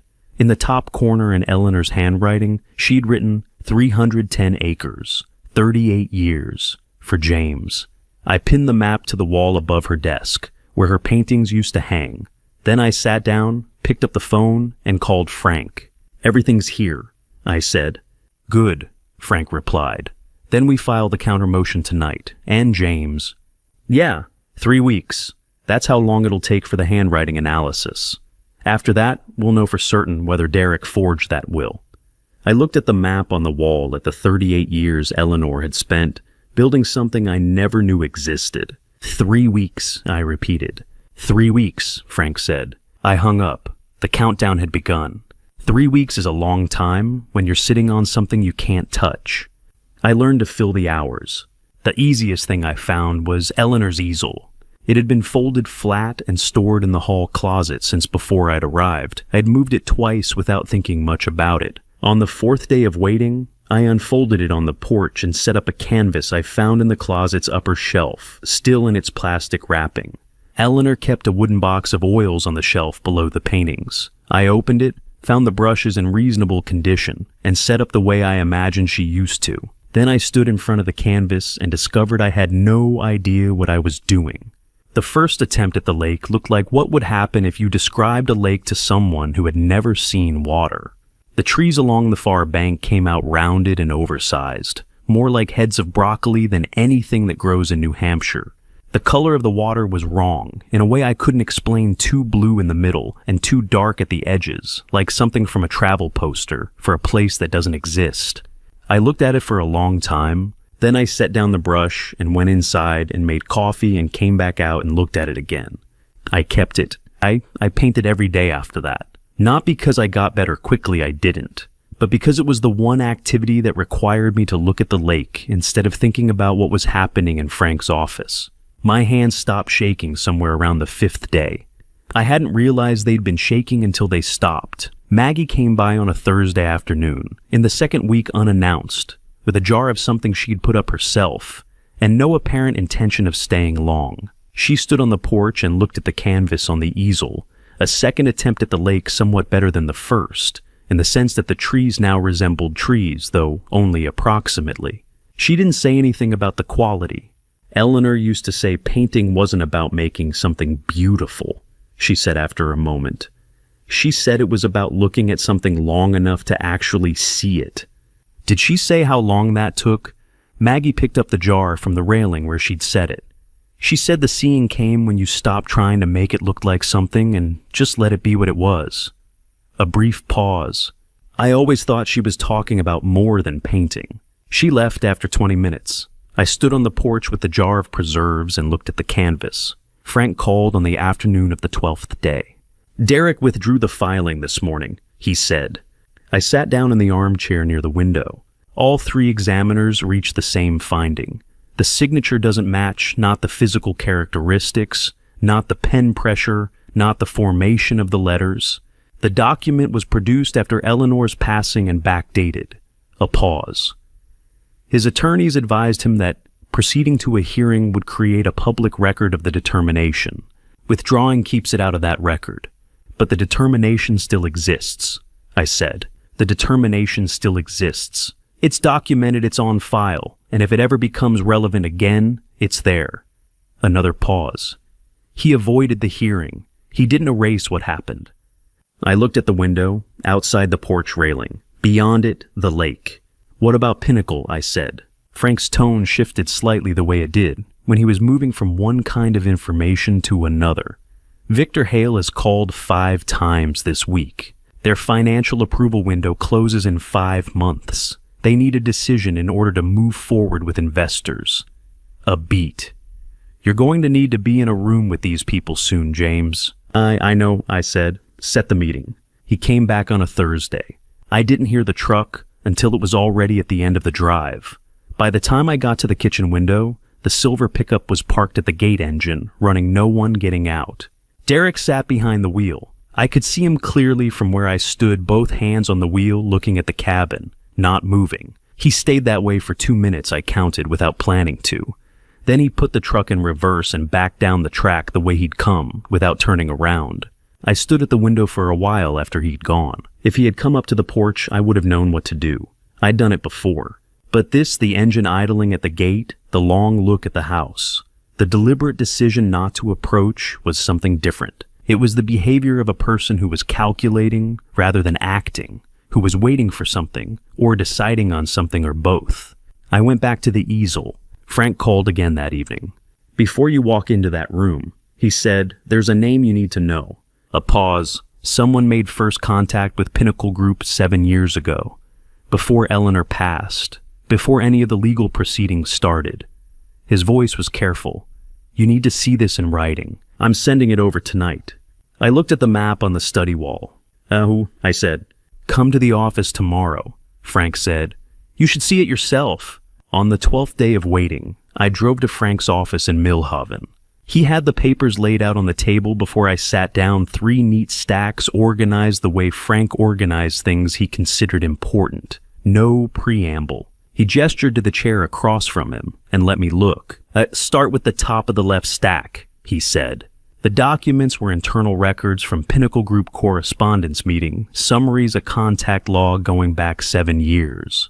Frank had received them through a legal disclosure request, the kind that takes weeks and produces boxes of material that mostly turns out to be irrelevant. This had not been irrelevant. I worked through the pages slowly. The language was corporate and impersonal, the kind that reduces everything to project names and contact categories and acquisition timelines. I had to read a few pages before I understood what I was looking at. The Harlow Lake project, not named that, but described in terms I recognized, had first appeared in Pinnacle's internal records in the spring of 2017. That was the initial contact date. The project had been flagged as a long-term acquisition target with significant development potential, a private lake, substantial acreage, and a low-density county, minimal existing infrastructure. Whoever had brought it to Pinnacle's attention had described it with a level of specificity that suggested first-hand knowledge of the property. I turned to the contact log. Under Initial Contact Regional Liaison, a name. Carol Merritt, Regional Land Consultant. Initial Contact, March 2017. I set the page down. Frank didn't say anything. He let me work through it. Carol had approached Pinnacle Group 7 years ago, in the spring of 2017, when Eleanor was still alive, when our marriage was still intact. When I was still driving Eleanor to appointments and managing her medication schedule and believing that the most complicated thing in my life was watching the person I loved become someone who needed more help than she wanted to ask for. While that was happening, Carol Merritt had been in contact with a major development group about a piece of land she didn't own and had no claim to. She didn't know about the trust, Frank said, reading the question before I asked it. Nothing in any of this indicates she was aware the land was held by the Harlow Land Trust. She assumed it was in Eleanor's name personally, that it would pass through the estate to Derek as a straightforward inheritance. She thought Derek would inherit it outright, I said, and that with the right legal pressure you'd be left with nothing to contest it with. A pause. She wasn't wrong about the logic. She just didn't know about Eleanor. He let that land. Then she didn't leave the marriage because it was over James. She left because she needed Derek to be the only heir. I reached into my jacket pocket and took out the photograph. I had been carrying it since the day I'd looked at it again in the kitchen, since the morning I'd recognized the hillside and understood the gesture Carol was making in it. I set it on the table in front of Frank. He looked at it for a moment without touching it. Then he leaned forward slightly. "The man with the map," I said. Frank looked up. "That's Victor Hale." A pause. 7 years ago by the look of it. I had known by that point what the photograph most likely meant. Having Frank confirm it was different from knowing. It closed something off a small remaining space where an alternative explanation might have existed. I sat back in the chair. The silence lasted a while. Frank didn't try to fill it. I thought about the years of questions. Carol at Eleanor's service asking whether I planned to keep the farm. Carol on the phone the previous spring, mentioning that rural property values were rising. Carol over dinners and phone calls across how many years I tried to count back. At least 8, Frank had said, but the questions had probably started before she made the first call to Pinnacle. She had been gathering information the way you gather it when you're building towards something. Gently. One question at a time. Nothing that would raise concern on its own. How long had she known what this land was worth? I asked. At least 8 years, Frank said. based on what's in here. He gestured to the papers. Probably longer. The level of detail in her initial contact with Pinnacle wasn't guesswork. She had done her research. I thought about Derek. Not the Derek who had stood on my porch with a practiced speech about family and cooperation. The Derek before that. The Derek who had grown up watching his mother approach the world as a series of assets and liabilities, of positions and advantages, of things that belonged to someone and could therefore be acquired. Carol hadn't simply used Derek for this. She had spent years teaching him to see things the way she saw them, to look at a property and calculate its value rather than its meaning, to look at a family arrangement and identify its weaknesses. What Derek had become, he had not become on his own. That didn't change what he'd done, but it added something to my understanding of it. I thanked Frank and drove back north in the dark. The road ran through timber and open pasture, the way it always did, the same way it would tomorrow. The headlights picked out the lane markings and the tree line, and nothing else. I thought about two women who had both known for years exactly what they were doing. One had spent those years building something and making sure it would hold. The other had spent them working out how to take it apart. The difference between them was not a small thing. It was everything. I spent 4 days preparing, not rehearsing what I would say, understanding what I was walking into. I spread the Pinnacle Group materials across the kitchen table, every page Frank had given me, plus the county assessment documents from the bank and the land ledger entries I had transcribed from Eleanor's notebook into a plain spiral pad. I worked through it the way I'd watched Eleanor work through things that mattered slowly, with a pencil making notes in the margins. The project, as Pinnacle had designed it, was substantial. A destination resort on the eastern shore of Harlow Lake. Luxury accommodations. A private marina, a golf course running along the southern Ridge Lakefront villa, units staggered up the hillside. Total projected investment, $180 million. Projected completed value, $480 million. The kind of numbers that don't belong in a county with 4 blocks of Main Street and a post office that looked like it was built in the 1880s. I spent a full afternoon on the site maps. The resort required lake frontage on 3 sides. It required road access through the eastern corridor. It required the northern ridge for the golf course elevation and the visual buffer from county roads. Pinnacle had designed the project around land that was in every meaningful sense mine. Without the eastern shore parcels, no marina, no villa access. Without the northern ridge, no golf course, no elevation design. Without the access corridor running east from the county road, no construction access, no utility right-of-way, no viable ingress for guests. They needed all of it. They had designed the whole project assuming they would eventually get it. Eleanor had known that too. She had written Declined in 2008 when someone else had come asking, and she had continued acquiring parcels for another 6 years after that. On the 3rd evening, I stood in the doorway of the study and looked at the map on the wall. I had looked at it a dozen times since I'd put it up, but always as a record, a proof of what Eleanor had done. This time, I looked at it differently. 310 acres, 7 parcels, 41 years in terms of what she'd held the longest. Every boundary she had drawn ran along a line that mattered. The eastern shore, the northern ridge, the access corridor. She had not bought land randomly or opportunistically. She had bought the land that would be necessary, the pieces without which a development of this scale could not exist. She had understood what this land was before anyone else did. I thought about something she had said once, not written in the notebook, but said years ago, sitting at the kitchen table in the house we'd shared for 19 years. I couldn't remember the exact context. Something about a neighbor dispute over a fence line. Land is power, she had said, but the power isn't in selling it. It's in deciding who gets to use it and for how long. I had agreed at the time, and then forgotten it, the way you forget things that don't yet apply to you. Standing in the doorway of her study, looking at 38 years of careful decisions on the wall, I understood what she had been telling me. I settled on the terms in my mind sometime during the 4th evening. Not a sale, 60 years leased. Annual payment plus a percentage of gross revenue. Frank would handle the exact figures, but the structure was clear to me. The land would come back, or it would come back to whoever came after me, which was the same principle. And one clause that was not open to discussion. Ellie's Grove. 50 acres on the northern hillside, the slope above the lake where Eleanor had set up her easel on clear mornings, where she'd made the sketches that became the paintings on the cabin walls, where the maple canopy ran dense and unbroken from the ridge down to the water's edge.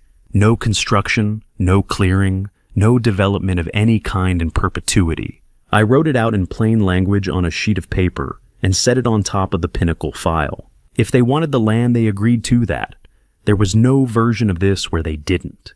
The morning of the meeting, I got up early. I made coffee. I ate. I looked at the lake from the kitchen window for a few minutes, the water flat and gray-blue in the early light, the far tree line still. The kind of morning that asks nothing of you and gives nothing back, which was exactly what I needed. I went upstairs and opened the small travel bag I'd been living out of since October.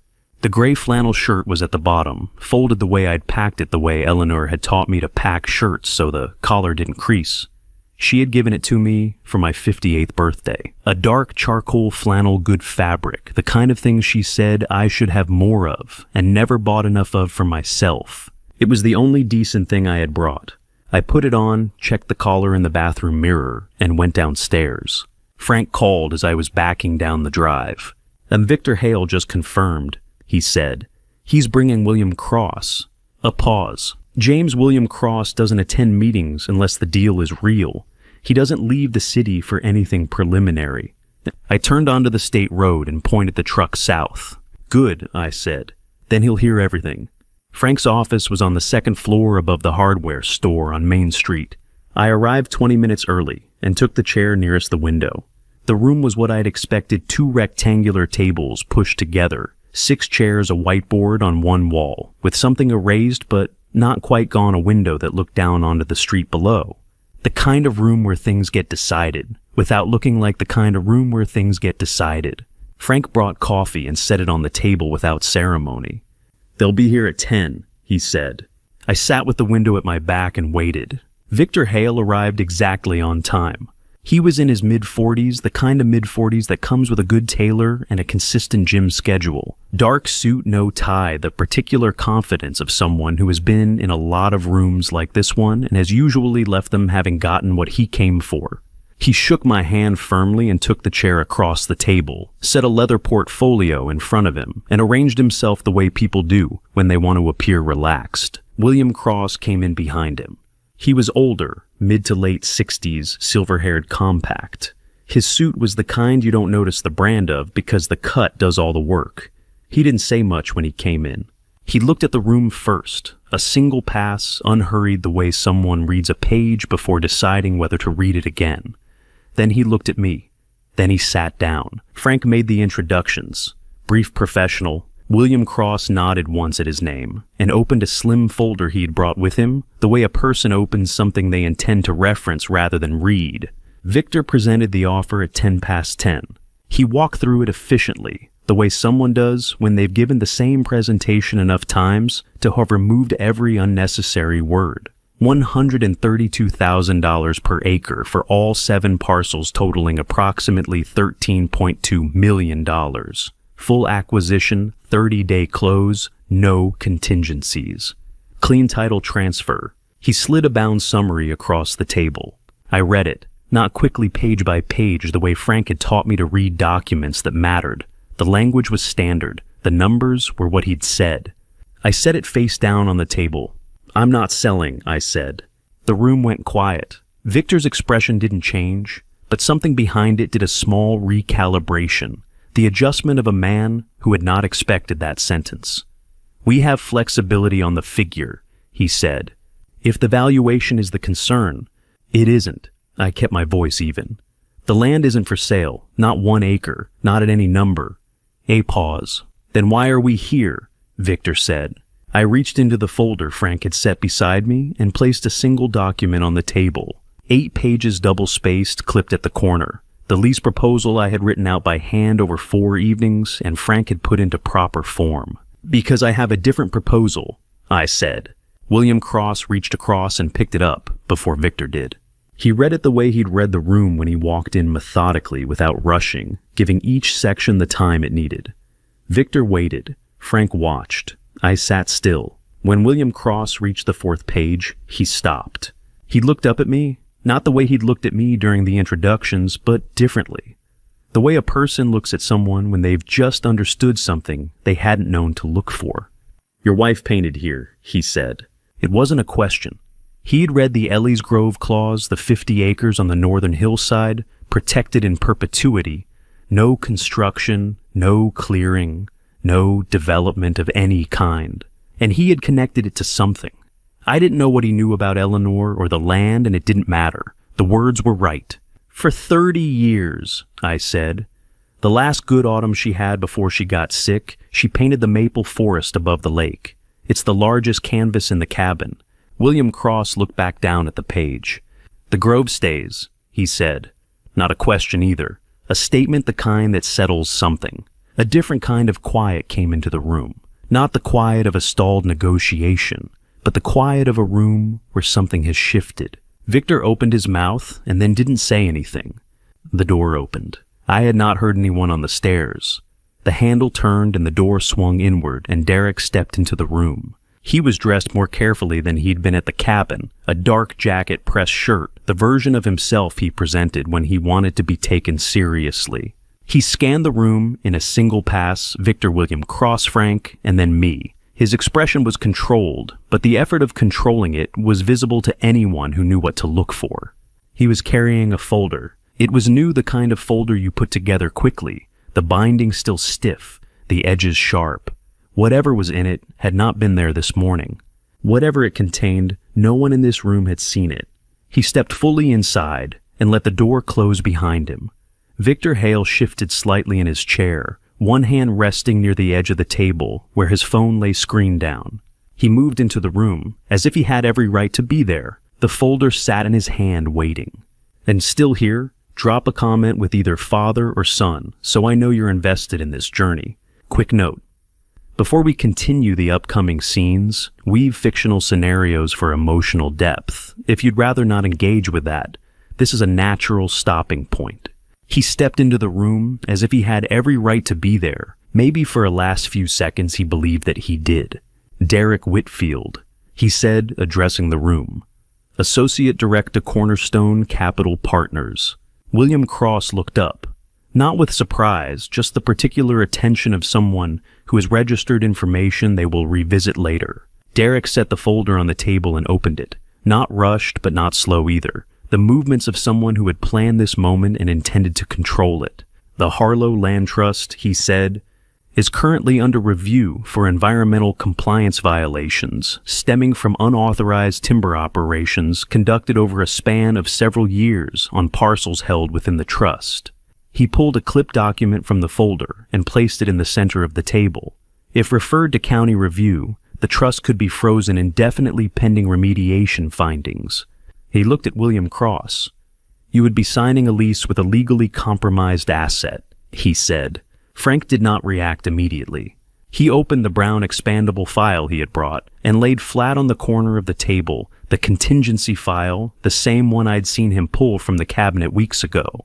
He worked through it methodically, section by section, until he found what he was looking for. A slim plastic sleeve containing photocopies of permits, each one dated, each one stamped by the county forestry office. Frank slid them across the table to William Cross without comment. "Every timber harvest conducted on trust land since 2003, Frank said. "Permitted, filed, documented, and archived. Every one." He looked at Derek.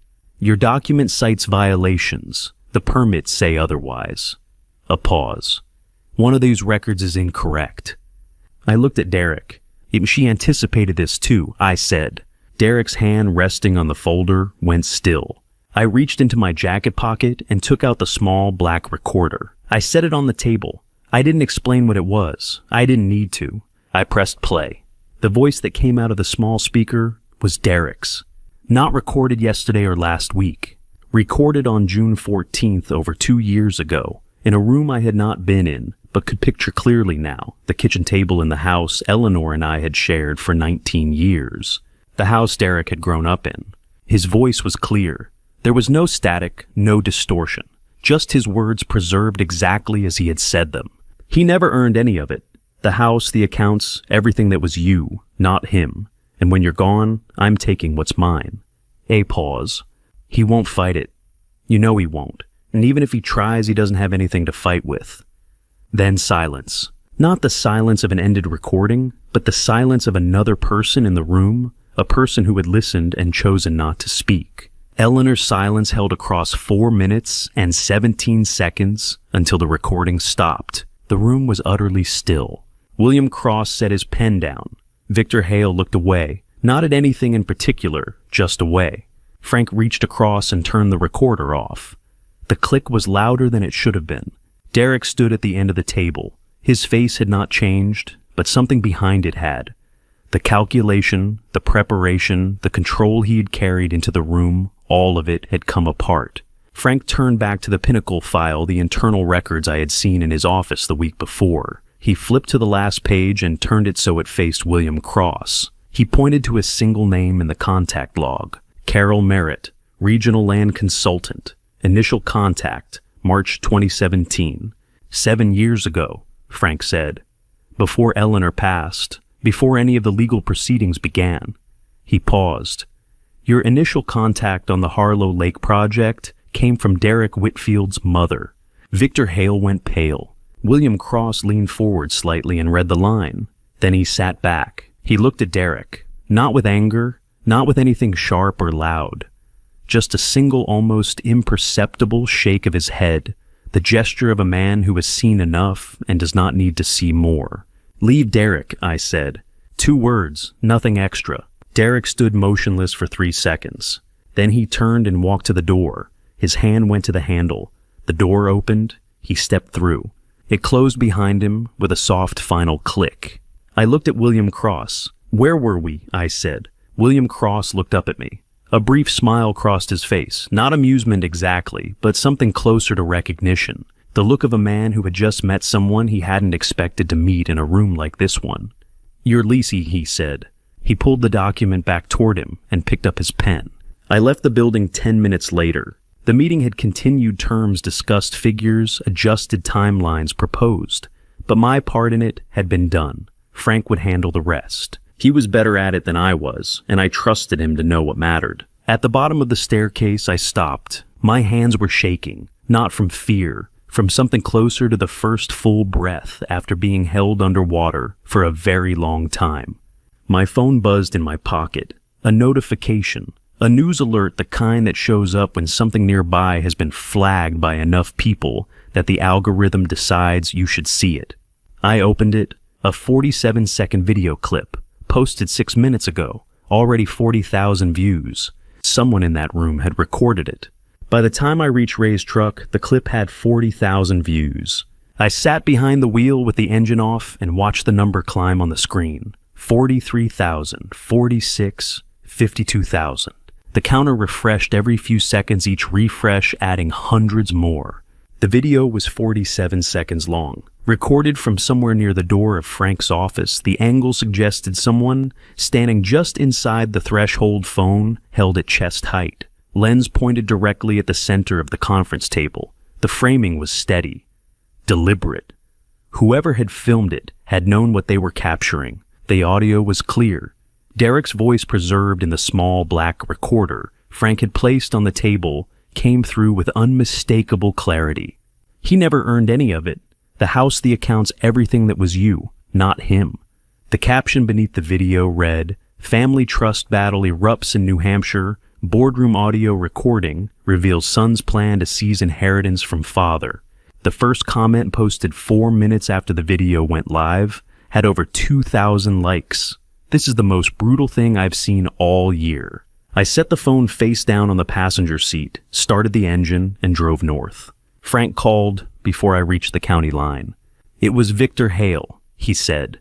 No greeting, no preamble, just the fact. Security footage shows he placed his phone face down on the table when Derek started talking, recording angle toward the center. No one noticed until after the meeting ended. He sent it to a journalist. He knows someone who covers real estate litigation and high-value family disputes in the Northeast. He thought the public pressure would force you into a quick sale instead of holding out for the lease terms. He thought wrong, I said. He did. William Cross terminated his involvement in the project before you left the building. Hale's out, completely. James, this is going to move fast now. The video's already on 3 regional news platforms. It'll be picked up nationally by tonight. Are you prepared for that? No, I said, but it's happening anyway. I ended the call and kept driving. By late afternoon, there were reporters outside. 3 vehicles parked along the gravel track just past the gate.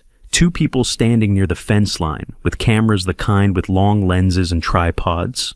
A third person, a woman in a dark coat, was walking the northern property line, as if checking sight angles for a better shot.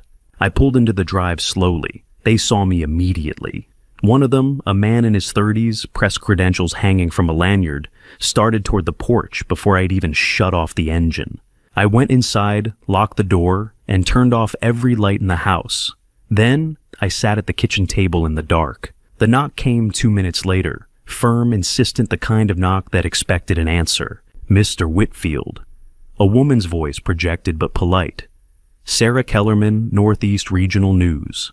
I'd like to ask you a few questions about the Harlow Land Trust and the recording that was released this morning. I didn't move. Another knock. Mr. Whitfield, we're prepared to tell your side of this. A lot of people are watching. This is your chance to shape the narrative. I stayed at the table. After 20 minutes, the knocking stopped. Through the window, I could see them return to their vehicles. But they didn't leave. They stayed parked on the track engines, running, waiting. Frank called again just after 6. Derek Whitfield was terminated from Cornerstone Capital Partners this afternoon, effective immediately. The environmental compliance documents he submitted in the meeting have been referred to the state attorney's office for criminal fraud investigation. Good, I said. There's more. The story isn't just about Derek anymore. Eleanor's name is in every headline now. The Harlow Land Trust is being analyzed in detail on financial blogs, legal forums, local news sites. People are calling it the most sophisticated long-term asset protection strategy they've ever seen. They're calling it a revenge story. They're calling her a genius. I looked at the dark window.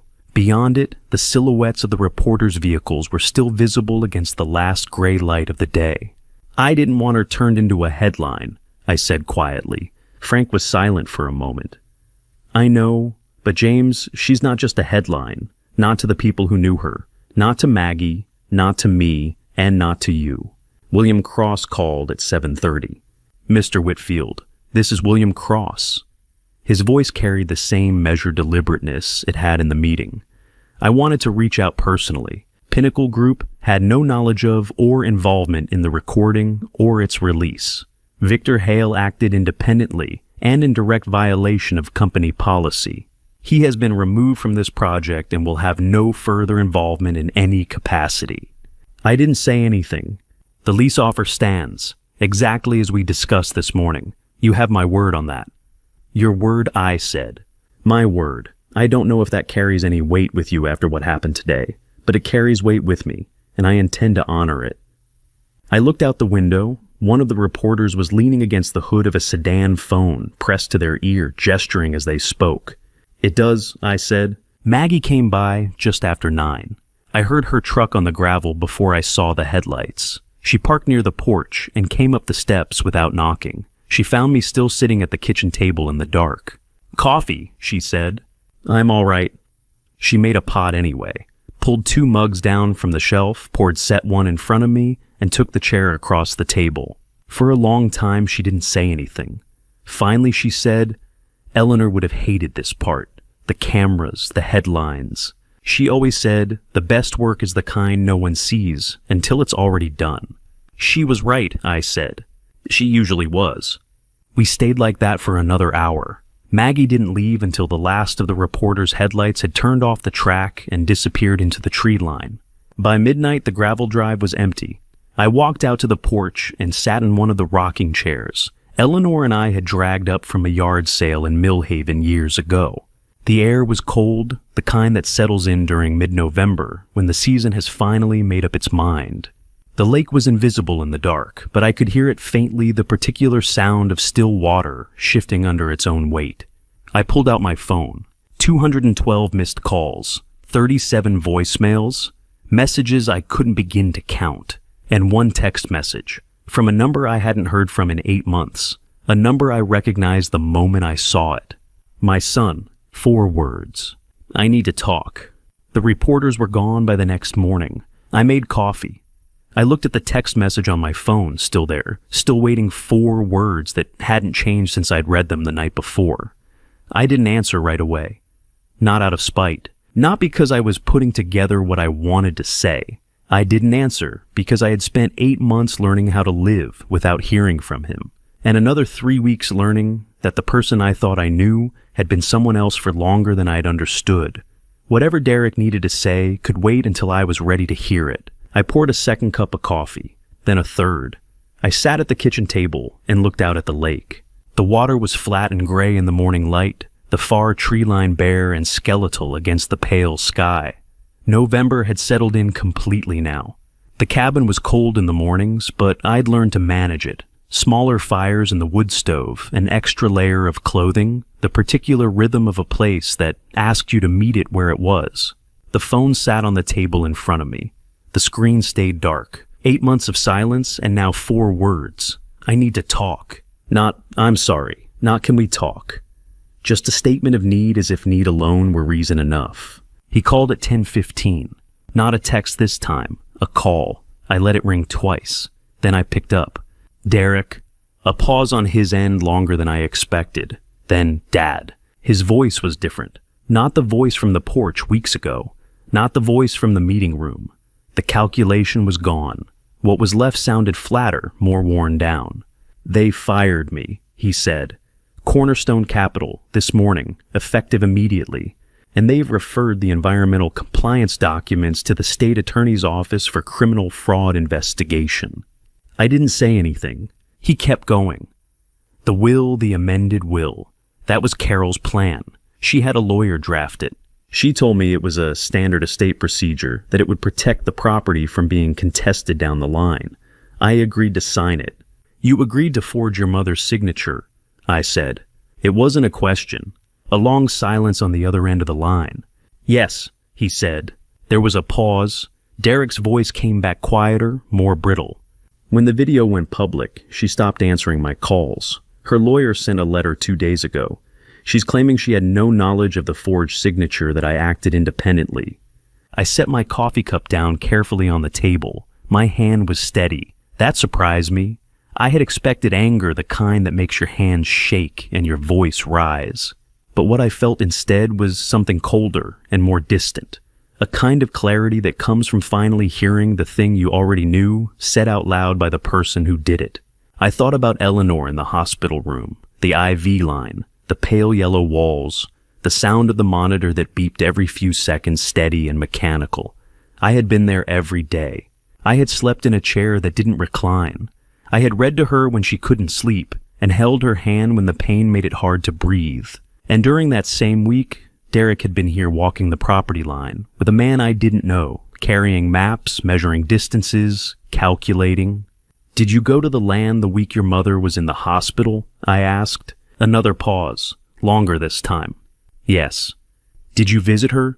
The silence stretched. I could hear him breathing on the other end of the line, shallow breaths uneven. I could hear him deciding whether to lie. I could hear the exact moment he decided not to.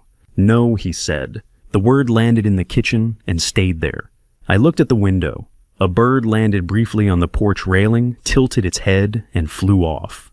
I set the phone face down on the table.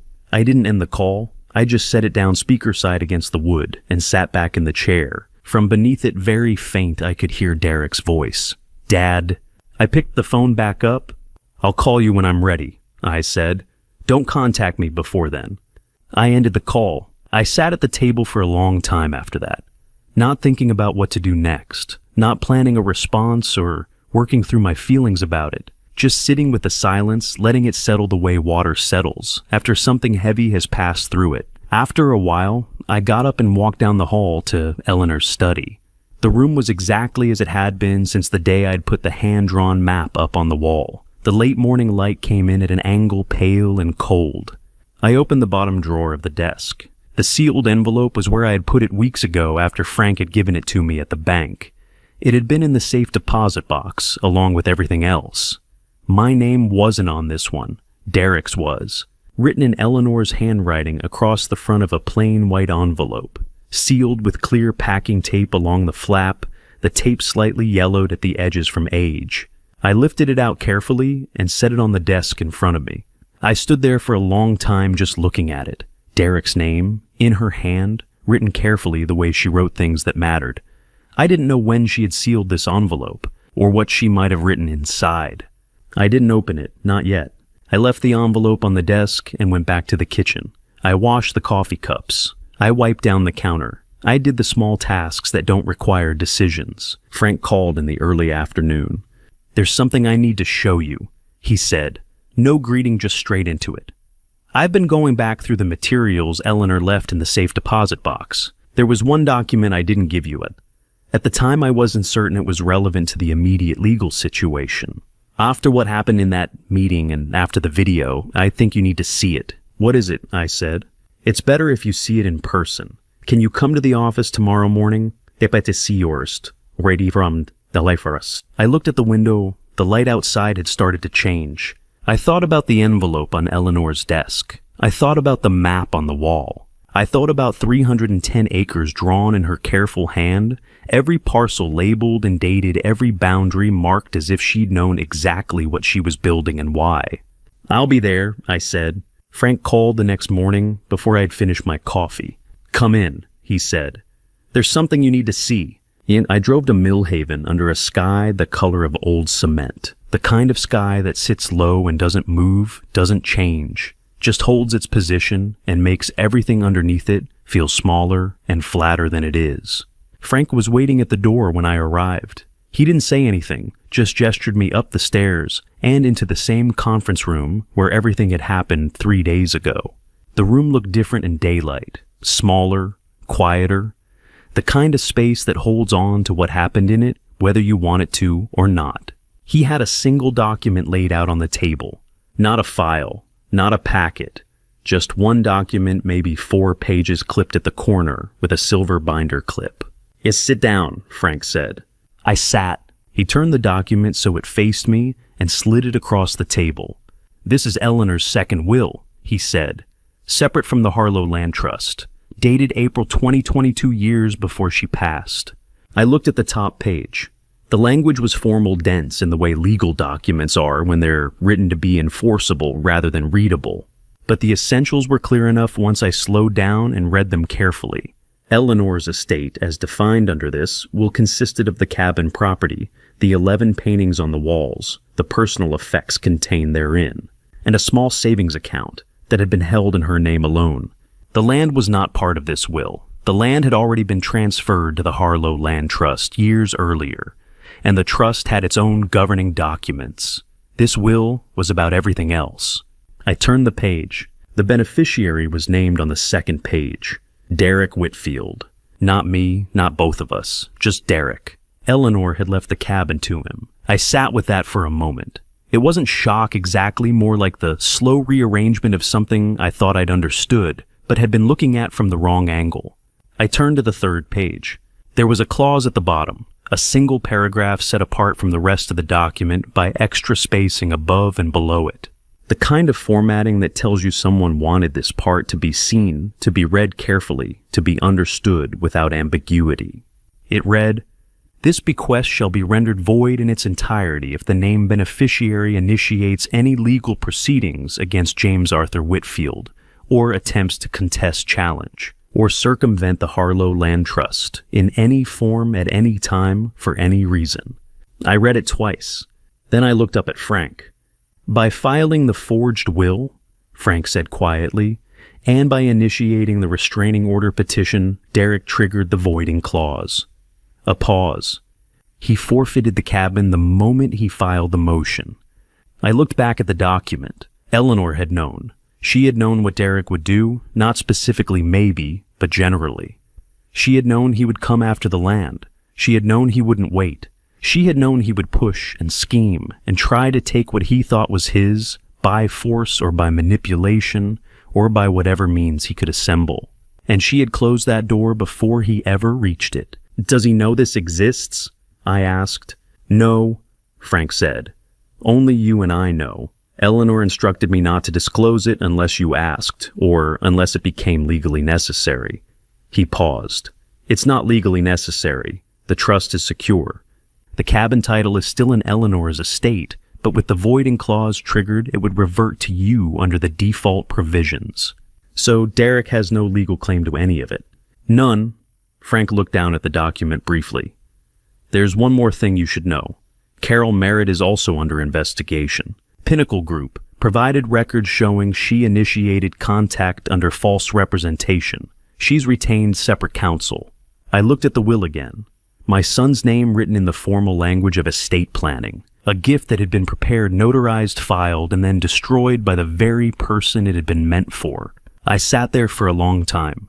Frank didn't rush me. He just sat across the table, hands folded, waiting.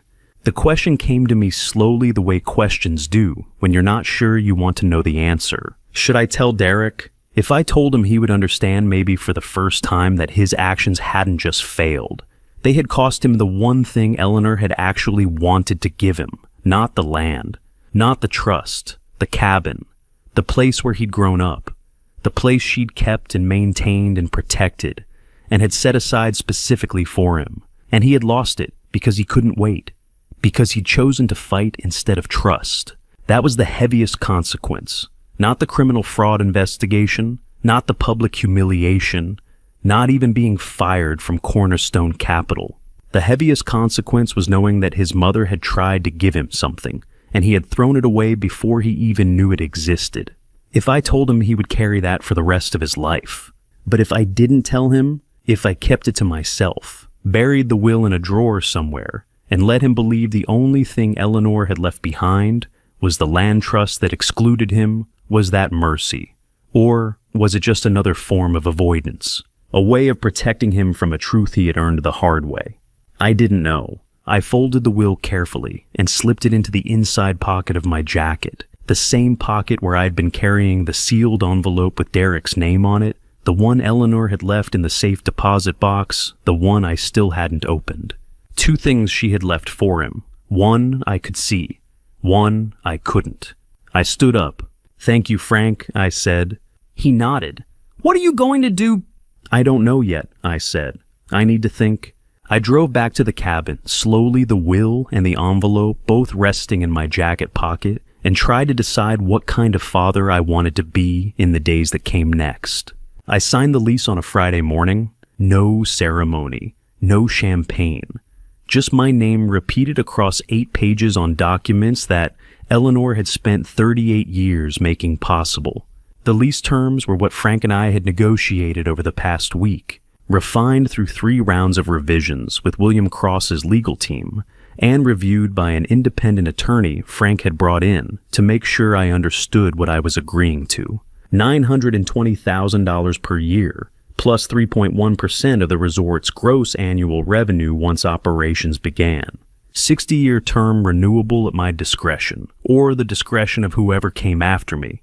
Ellie's Grove, 50 acres on the northern hillside, preserved in perpetuity. No construction, no clearing, no development of any kind. Written into the lease as a non-negotiable condition that would void the entire agreement if violated. I signed the final page and set the pen down. William Cross reached across the table and shook my hand. His grip was firm, brief, professional. "If you're ever interested in investing elsewhere," he said, "come find me. I think you understand land better than most people I work with." "My wife taught me to invest in land," I said. "I'll stick to what she knew." He nodded once. Smart man. I drove back to the cabin in the early afternoon.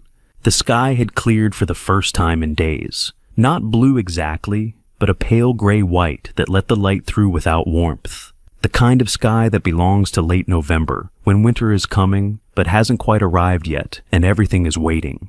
I pulled Eleanor's easel out onto the porch one last time. I set up the canvas I'd been working on for the past 2 weeks, the one with the lake and the tree line and the oversized, broccoli-shaped maples that looked more like a child's drawing than anything resembling serious landscape work. I mixed the oils the way I'd been teaching myself to mix them more by trial and error than by any real understanding of color theory, and I painted the lake in the afternoon light. It was still bad. The proportions were off. The reflection in the water didn't match the angle of the trees. The colors were close, but not quite right, like something remembered from a distance rather than observed up close. It didn't matter. When I finished, I signed it in the bottom right corner, the way Eleanor used to sign hers, 2 letters small and deliberate. JW. I brought it inside and hung it on the wall next to Eleanor's 11 paintings. The 12th painting. The worst one of the 12 by a long measure, and somehow exactly where it belonged. I called Ray that evening, and just wanted to say thank you, I said. For the couch, for the truck, for not asking too many questions. Ray was quiet for a moment. Then, "You doing all right up there?" "I think so," I said. "Yeah, I think I am." "Good," he said. "That's good, James." We ended the call. That night I sat at Eleanor's desk in the study. The 2 things she had left for Derek were in front of me, the sealed envelope with his name written in her handwriting, and the copy of the real will that Frank had made for me before I left his office that morning. I had spent the past 2 days thinking about whether to give Derek both or just one or neither. The envelope that was Eleanor's intention. Whatever she had written inside it, she had meant for him to have it. That part was clear. The will was harder. If I gave it to him, he would know. He would understand maybe for the first time that his mother had tried to give him something real. Not the land, not the trust, but the cabin. The place where he'd grown up, and that his own actions had taken it away before he'd ever known it existed. That knowledge would be heavy, the kind of weight that doesn't go away. But Eleanor had forgiven him. I knew that now. Not because she'd said it out loud, but because she'd left him the envelope. Because she'd written his name on it in her careful hand, and sealed it, and kept it safe for years, waiting for the right moment. That forgiveness deserved to be delivered whole, not softened, not edited, not made easier by withholding the truth of what it had cost. I made one phone call before I made my decision final. "Frank," I said when he picked up, "I need you to do something for me." "Go ahead." "Keep a certified copy of Eleanor's 2020 will in your office safe, not filed, just kept, in case Derek ever questions its authenticity." A pause. "You're going to give it to him." "I am." Another pause. Longer this time. "All right, I'll have it locked in the safe tonight. One more thing," I said. "Note the time of my visit to the cabin tonight, in your records, just in case." Frank was silent for a moment, then quietly, "You think he might—" "I don't know what he'll do," I said, "but I want there to be a record." "Understood," Frank said. "I'll make the notation." I ended the call and looked at the 2 documents on the desk. The envelope Eleanor had sealed, the will Eleanor had written, both of them acts of love in their own way, one offering forgiveness, one offering truth. I put them both in a plain brown folder and set the folder on the corner of the desk where I could see it. Then I picked up my phone and called my son. He answered on the 3rd ring. "Dad, come to the cabin," I said. "Tonight, it's time." That evening, after Ray's truck had been returned to the driveway and the paintings had been hung on the wall, I made the call. He answered on the 1st ring. "I'm coming," he said. Derek arrived just after dark. I heard the engine before I saw the headlights. The silver pickup coming up the gravel track slowly, as if he wasn't sure whether he should be there or whether he'd be turned away at the gate. He parked it near the porch and got out. No blazer this time, no calculated posture. Just a man in his mid-30s wearing a jacket that didn't quite fit the weather and carrying the particular heaviness of someone who had run out of moves and knew it. I was standing on the porch when he reached the steps. I didn't invite him inside. We stayed where we were on Eleanor's porch under the roof she'd designed, looking out at the lake she'd painted 100 times in 100 different lights. I held out the sealed envelope first. He looked at it for a long moment before taking it. His eyes went to the handwriting on the front, his name written in Eleanor's careful script, and his hands, when he reached for it, were shaking. He didn't say anything. He just held it, turning it over once as if checking to make sure it was real. Then he opened it. I turned and looked at the lake while he read. It wasn't my letter, it was Eleanor's. Whatever she had written to him, she had written for him, and I had no need to know what it said. The sound that came from behind me wasn't words. It was the sound of someone crying after holding it in for a very long time. Quiet at first, then less so. The kind of grief that doesn't ask permission and doesn't care who's listening. I stayed where I was and waited. After a while, the sound stopped. I heard him fold the letter and put it back in the envelope. I heard him take a breath, long, uneven, the kind you take when you're trying to reassemble yourself after something has knocked you flat. I turned back and handed him the second document. "This is your mother's real will," I said. "Dated April 2020, 2 years before she passed." He looked at me, then at the document. "Read it," I said. He read slowly. I watched his face as he worked through the formal language, the legal phrasing, the clause at the bottom that explained what he'd forfeited and why. When he finished, he didn't say anything right away. He just stood there holding the will in one hand and the envelope in the other, looking at the cabin, then at the lake, then at me. "She knew," he said finally. "She knew I would do it." "Yes. And she forgave me anyway." That's who she was. He looked down at the will again. Then slowly he set the envelope on the porch railing and reached for the document with both hands, not to read it again, but to fold it, to put it away, maybe to take it with him. My hand was there first. Not aggressive, not fast. Just there resting on the edge of the paper, calm and steady before he could lift it. "That's a copy, Derek," I said. "The original is at Frank's office, in his safe, certified and notarized." He stopped. A long pause. He looked at my hand on the paper. Then he looked at me, really looked maybe for the first time since he'd arrived. I didn't say anything else. I didn't need to. He understood. Slowly he took his hand away and let the document rest on the railing where I'd placed it. "I'm sorry, Dad," he said. "I know."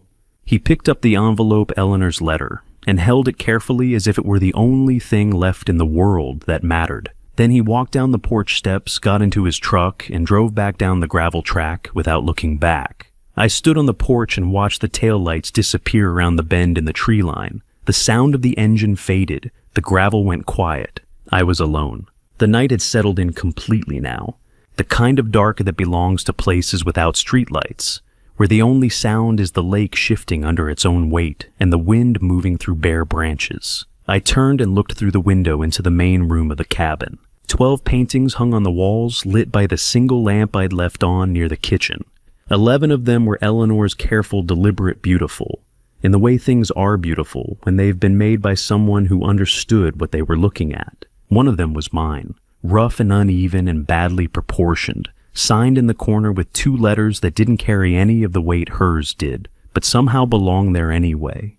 J.W. I thought about something Eleanor had said once, years ago, in a conversation I hadn't fully understood at the time. Patience isn't waiting. It's knowing what you're waiting for. I hadn't known back then what she meant.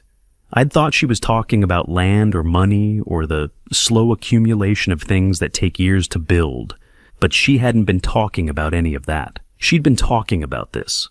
The porch, the lake, the quiet that comes when everything you've been carrying finally sets down. The certainty that someone you loved had thought of everything, not just the land, not just the trust, but the hardest parts too. The parts that required forgiveness and patience and the particular kind of love that plans for decades without ever asking for credit. I hadn't been waiting for justice. I hadn't been waiting for money. I hadn't been waiting for any of the things I thought I'd lost when Derek took me to court 8 months ago. I'd been waiting for this. The water lapped against the dock Eleanor had built with her own hands 30 years ago, back when the cabin was new to us and the lake was just a place we came on weekends before it became the place that held everything. I wasn't waiting anymore. I was exactly where I was supposed to be. Looking back now, I realize family betrayal doesn't always come with warning signs. It comes dressed in familiar voices and questions asked gently over dinner tables, in the assumption that blood means loyalty. My son taught me that trust, when misplaced, costs more than money. It costs the years you can't get back. If you're facing a family story like mine, don't do what I did. Don't assume love is enough to protect what you've built. Don't wait until the courtroom to realize that some people see inheritance as a transaction, not a legacy. And don't carry the weight alone. Eleanor planned for decades in silence, but I wonder now if she ever wished she could have shared that burden. Here's what I learned. Forgiveness doesn't erase consequence. I gave Derek his mother's letter. and the truth about what he'd lost, not to punish him, but because he deserved to know the full weight of his choices. Family betrayal cuts deep, but pretending it didn't happen cuts deeper. This family story isn't about revenge. It's about patience, the kind Eleanor practiced for 38 years, the kind that knows what it's building even when no one else can see it. The Lord works in ways we don't always understand in the moment, and sometimes His mercy looks like a sealed envelope left behind by someone who loved you enough to plan for your worst day. If this family story resonates with you, I hope you'll share your perspective in the comments. What would you do if you found yourself in a situation like this? I genuinely value hearing your thoughts. If this narrative moved you, consider subscribing so you don't miss what comes next. A gentle note, while inspired by real-world dynamics around estate planning and family conflict, certain elements have been heightened for storytelling purposes. If this content doesn't suit your preferences, feel free to explore other videos that may resonate more.